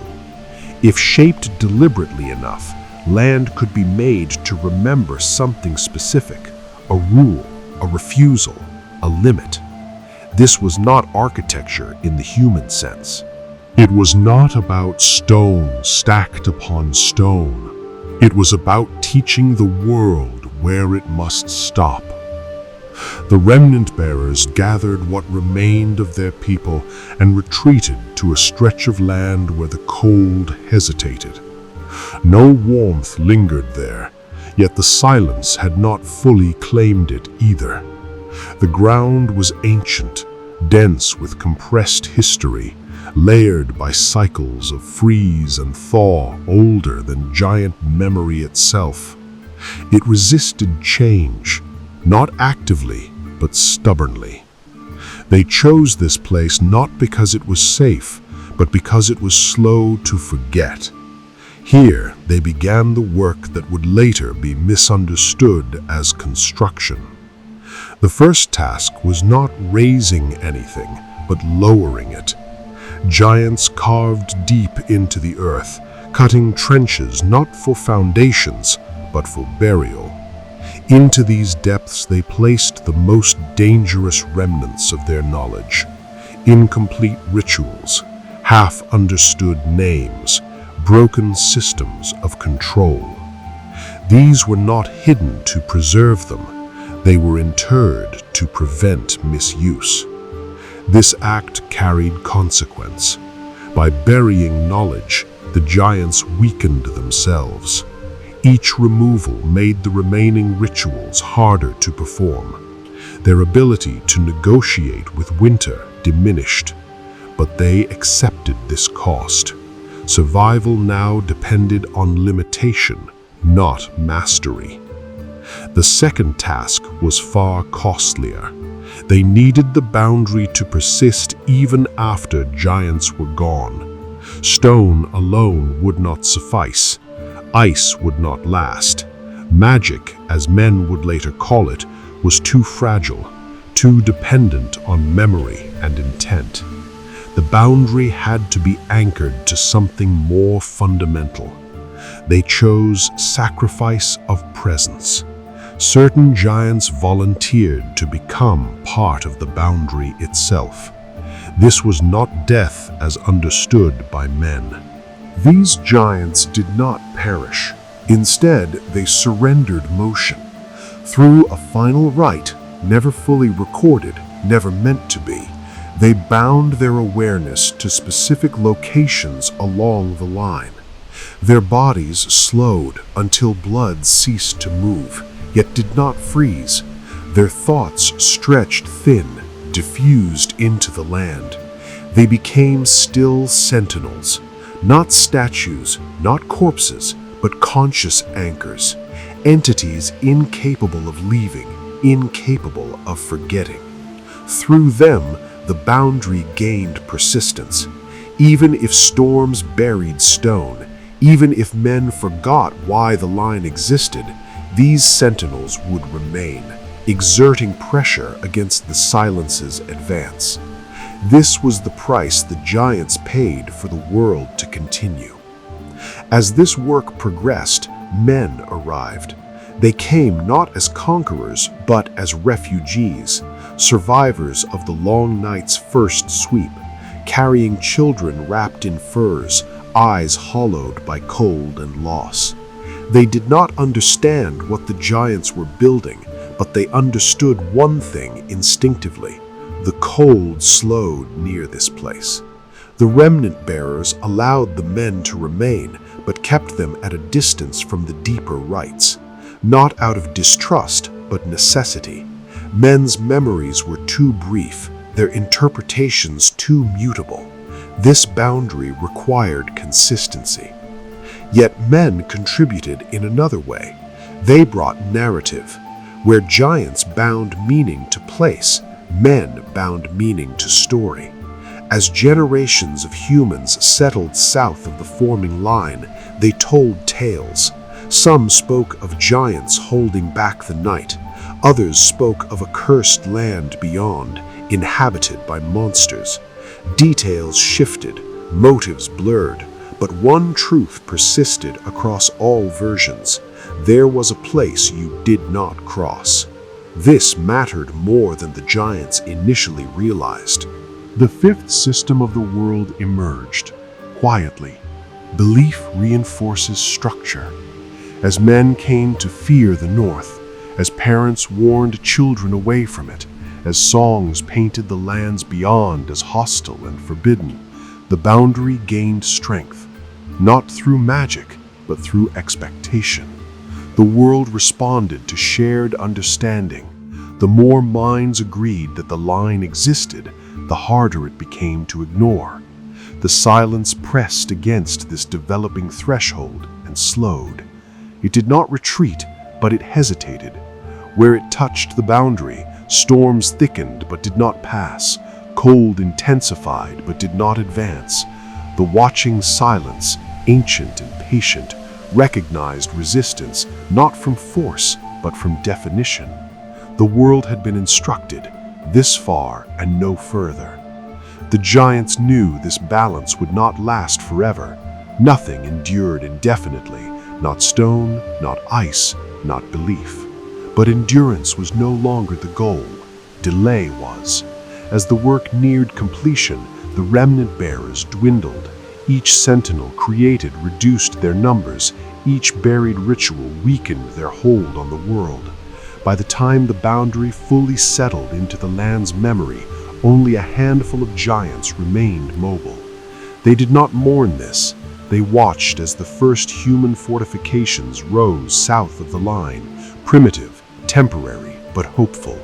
They listened as stories evolved, shifting responsibility from giants to heroes, from systems to gods. This was acceptable. What mattered was not remembrance of truth, but remembrance of fear. Beyond the line, the silence waited. It did not rage, it did not strike, it learned. The boundary did not announce its completion. There was no moment when the world paused to acknowledge what had been done. Instead, the land adjusted slowly, like a wound closing under layers of scar tissue. Where the line had been instructed, the earth grew dense.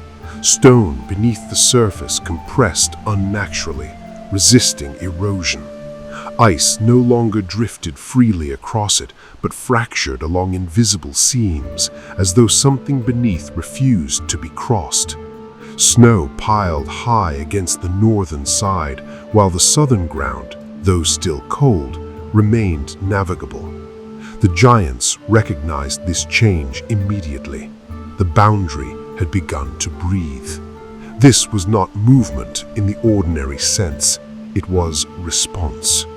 When winters intensified beyond the line, the boundary pushed back subtly, tightening its hold. When summers grew warmer in the south, it relaxed, allowing limited exchange of air, water, and migrating creatures. The world was not divided cleanly. It was moderated. Here emerged a new system, one that even the giants had not fully anticipated. Containment through adaptation. The boundary was not static, it learned from pressure. Each winter refined it. Each storm reshaped how it resisted. The still sentinels bound within the land did not act consciously anymore, but their presence provided memory, an echo of intent the world could consult when deciding how to behave. This adaptability came at a cost. The sentinels began to fade. Not die, not awaken, but thin. Their awareness stretched across decades without sensation, anchored to stone and frost. Over time, their individuality dissolved. Names were lost first, then faces. Eventually, only function remained. Hold, resist, remember. The giants who still walked the world understood that these sentinels would not endure forever. The boundary would outlast them, but not indefinitely. As giant numbers dwindled, the responsibility they had delayed began to shift. Men felt it before they understood it. South of the boundary, winters grew harsh but predictable. Crops failed often, but not always. Communities learned to store grain, to follow animal migrations, to build thicker walls and burn fuel more carefully. Survival became structured rather than desperate. With structure came organization. Human leaders emerged not through strength, but through coordination. Those who could anticipate winter, distribute resources, and maintain shared rules gained authority. Early councils formed, not yet kingdoms, but frameworks of mutual survival. They spoke of borders, patrols, and watch posts, ideas born directly from the presence of the boundary. Thus arose another system of the New Age, power through stewardship. Unlike giants who anchored authority in endurance and memory, humans anchored it in responsibility. Leadership was no longer about domination, but about holding fragile stability together. Those who failed lost trust quickly. The cold did not forgive mismanagement. Stories about the boundary evolved alongside this change. The giants, once present and visible, began to fade from human memory. Their role blurred. Some tales depicted them as builders who vanished. Others turned them into monsters driven back beyond the line. In a few northern communities, they became gods, ancient, sleeping, their sacrifice misunderstood as divine withdrawal. None of these versions were entirely false. None were complete. What mattered was that the boundary remained feared and respected. But fear alone is unstable. As generations passed without the long night returning in full, curiosity began to rise. Young men ventured northward during brief summers, testing how close they could approach. Some returned with stories of unnatural cold, of silence thick enough to press against the chest. Others did not return at all. Each disappearance weakened belief slightly. Absence is easier to rationalize than catastrophe. The boundary responded, not violently but precisely. Those who crossed too far did not simply freeze, they became disoriented. Paths twisted, time blurred. Survivors reported losing hours, sometimes days, with no memory of movement. The land beyond the line began enforcing forgetting again, but selectively. This marked a shift in how the boundary operated. It no longer relied solely on physical resistance. It had adopted a fragment of the silence's own method. The giants had not planned this. The boundary, shaped to contain the silence, had learned from it. Here lay a dangerous truth. Systems inherit traits from what they restrain. As the boundary absorbed pressure from the north, it incorporated aspects of stillness and erosion. It protected the south, but at the cost of becoming something less human-friendly. This was acceptable to the giants. It was inevitable. Men, however, began to sense unease.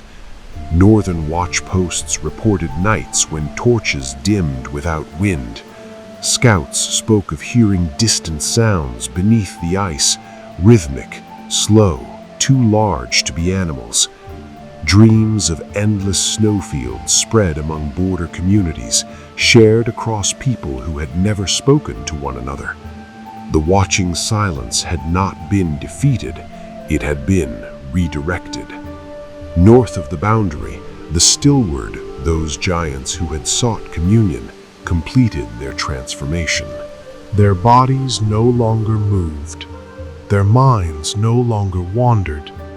They had become static conduits, bound directly to the silence they had sought to understand. Through them, the silence gained a limited interface with the world it was barred from. This created a feedback loop. The silence pressed against the boundary. The boundary adapted. The stillward reflected that pressure back into the silence itself, stabilizing it. This uneasy equilibrium prevented further collapse, but also ensured the silence would never forget the boundary that opposed it. Conflict had become permanent. The remaining mobile giants understood what this meant. The world had entered an age of maintenance. There would be no final victory, no restoration of the old balance. From now on, survival depended on vigilance, renewal, and sacrifice passed down rather than completed. They chose to withdraw fully. Some traveled south, integrating quietly into human legend, their bloodlines thinning until only traces remained. Others walked northward, surrendering themselves to the boundary as new anchors, strengthening it one final time. When the last giant stepped into stillness, the world did not mourn. It adjusted. Men inherited a world protected by a structure they did not fully understand, guarded by stories that shifted with each telling. The boundary hardened further, its surface eventually shaped by human hands into stone and ice, an attempt to imitate what already existed beneath. This effort would one day become visible, monumental, and named. But in this age, it remained something quieter, a line that breathed, a silence that waited, and a world that continued, not because it was saved, but because it had been divided carefully enough to endure. For a long time, the boundary endured without challenge, not because it was unbreakable, but because no one yet understood how to challenge it. Men lived south of the line, under a sky that still remembered darkness, but no longer feared extinction. Winters came and went. Children were born who knew hunger, cold, and loss, yet knew spring. That alone reshaped the human spirit. Survival ceased to be the only concern. Meaning returned, and meaning, inevitably, sought explanation. As generations passed, the boundary was no longer merely avoided, it was named. Names appeared slowly, shifting with region and tongue. Some called it the frozen reach, others spoke of the silent edge or the white divide.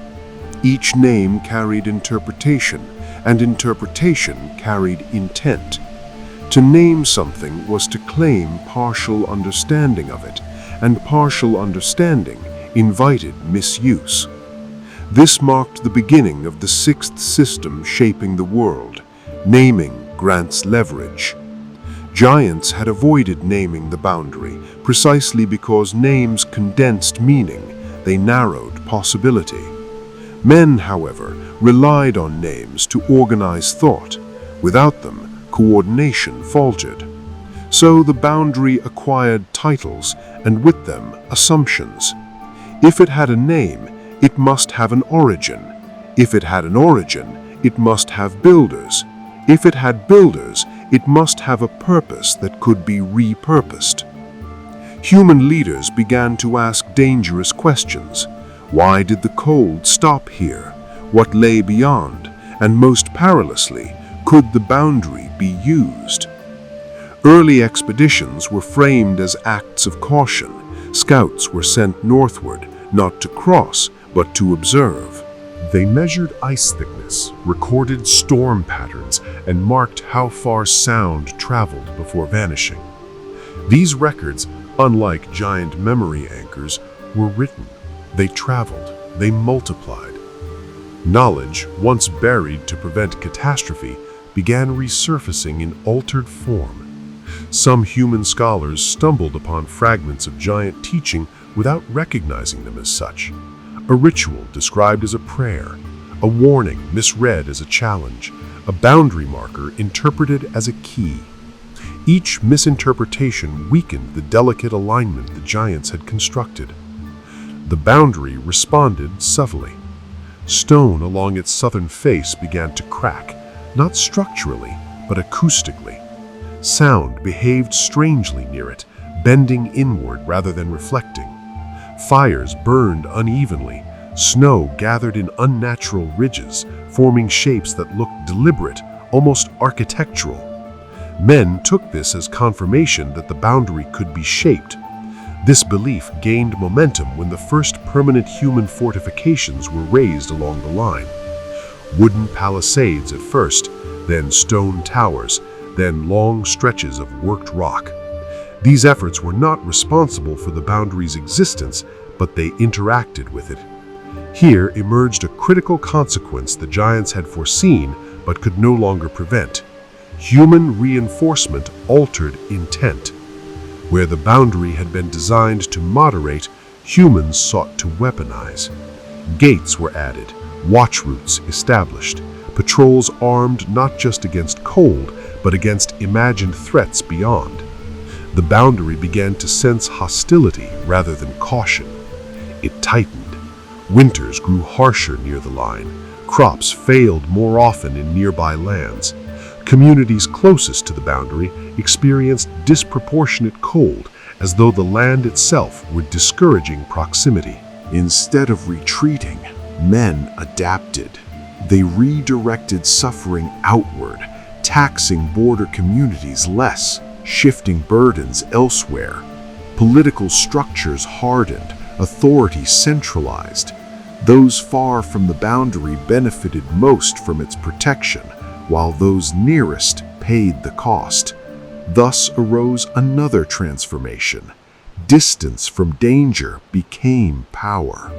Kings emerged, not rulers in name alone, but figures who claimed dominion over survival itself.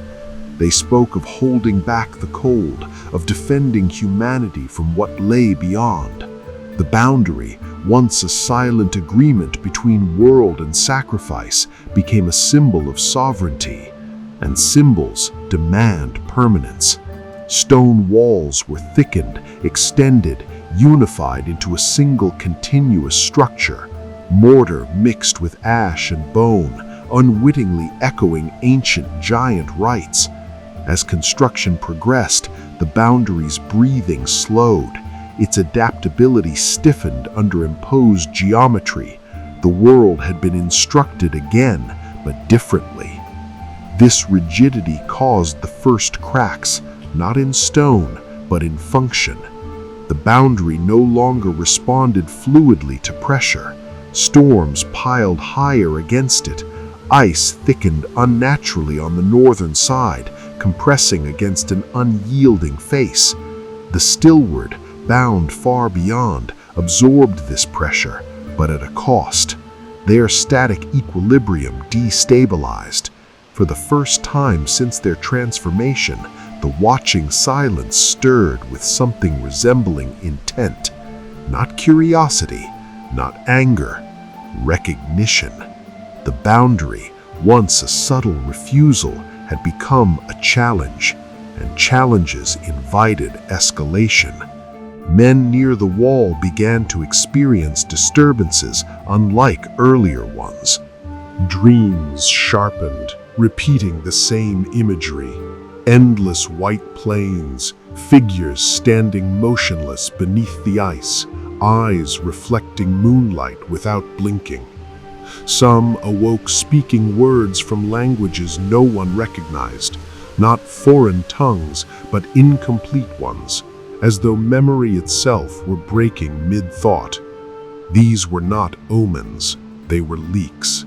The boundary, overburdened and constrained by human design, had begun to lose its capacity to erode gently. Where forgetting once occurred slowly, it now failed abruptly. Small fractures in causality appeared, lost hours, reversed footprints, echoes arriving before sound.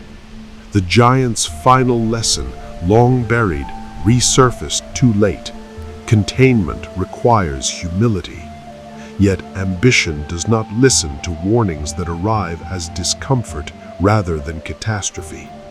Human leaders interpreted the disturbances as signs of weakness beyond the wall.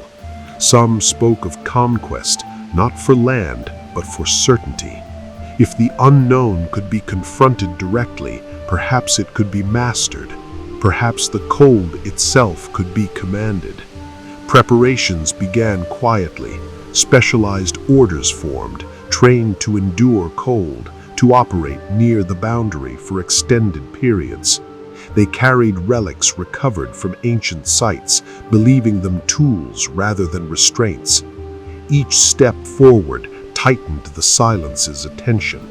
Far north, within the static realm beyond memory, the stillward began to fracture, not physically, but conceptually.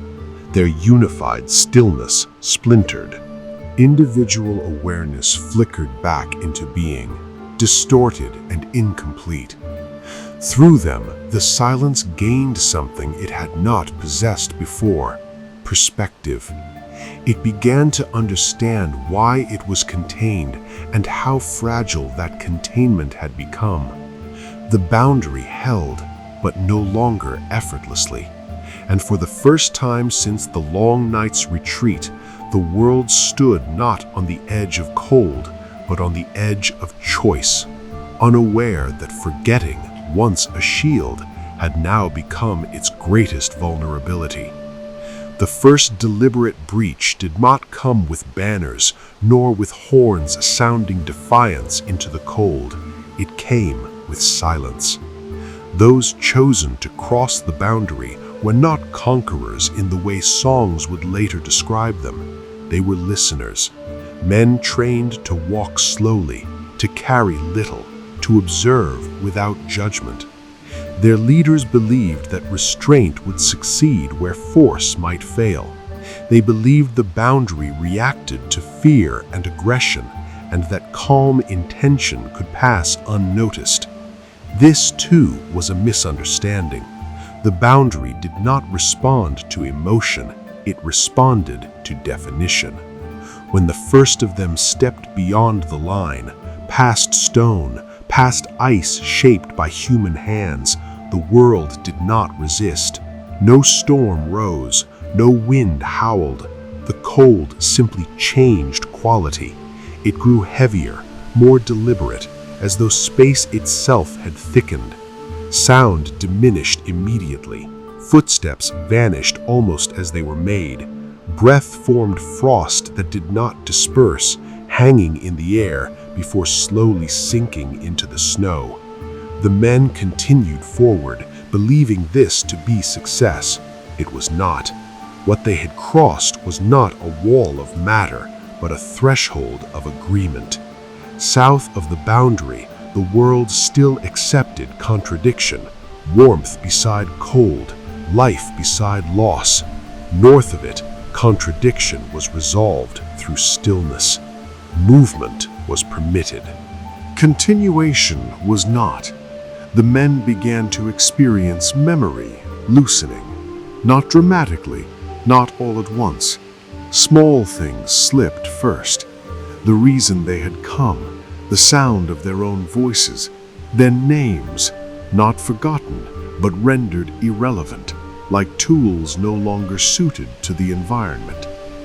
The watching silence did not greet them. It did not need to. They had entered a place where observation itself was unnecessary. This was the final system the giants had never fully explained, even to themselves. Some states of existence do not oppose intrusion, they absorb it. As the men moved deeper, they slowed. Muscles stiffened, not from cold, but from lack of impulse. The land did not block them, it simply offered no reason to proceed. Time stretched, thinning in tension until action became optional. Those who turned back did not flee, they drifted, guided more by remembered obligation than urgency. When they crossed back into the southern world, days or perhaps years had passed. None could say how long they had been gone. The boundary allowed their return because they no longer carried purpose with them. They returned empty, and that emptiness mattered. Their accounts were fragmented, inconsistent. Some spoke of vast figures beneath the ice, shapes too large to move, too present to be absent. Others described nothing at all, only a sense of completion so profound it frightened them more than monsters ever could. No clear enemy had been found, no weakness discovered. The boundary had answered the breach not with violence, but with indifference. This ended human ambition more effectively than any defeat. Kings who had dreamed of dominion beyond the line found no narrative to sustain it. Soldiers could not be rallied against a place that did not fight back. Scholars struggled to record what refused sequence or causality. The breach attempt faded into obscurity, its details eroded by retelling until it became a cautionary footnote rather than a call to arms. The world adjusted again. Over generations, the boundary was no longer tested. It became accepted, not as a challenge, not as a weapon, but as a condition. Something like the sea or the sky, present, dangerous, not meant to be argued with. The wall, as it would later be called, hardened into permanence. Stone reinforced what the world already knew. Ice sealed what belief maintained. The sentinels beneath the land, giants long stripped of identity, continued their silent work, not aware of purpose, but faithful to function. North of the wall, the watching silence settled. It did not retreat further, nor did it advance. The pressure equalized. The still word, fractured yet enduring, dissolved into the state they had sought long ago. Not communion, not dominance, but stasis. They became indistinguishable from the silence they had joined. In doing so, they stabilized it. The world beyond the wall entered an age without history, not because nothing happened, but because nothing accumulated meaning. Events occurred, then flattened into sameness. Snow fell, ice shifted, shapes formed and dissolved. Time existed, but without story. South of the wall, life continued. Men forgot the giants as the giants had known they would. Stories simplified, causes blurred. The long night became legend. The wall became a monument attributed to heroes, kings, or gods. Any explanation that spared humanity from remembering how fragile the world once was. This forgetting was not failure, it was design. The giants had not sought to be remembered, they had sought to be effective. A remembered sacrifice invites reinterpretation. A forgotten one simply holds. And so the world endured, not balanced, not whole, but functional. Winter still came, cold still bit, darkness still frightened. But it did so within limits that allowed life to persist, stories to grow, and meaning to renew itself through change. The watching silence remained, patient and absolute, content within its domain. The wall stood, breathing faintly with the land, and between them a fragile agreement held, maintained not by power but by restraint. This was the world after the age of giants. Not saved, not conquered, but carefully divided so that something softer than silence could continue to exist. And in that quiet continuation, the old world finally rested.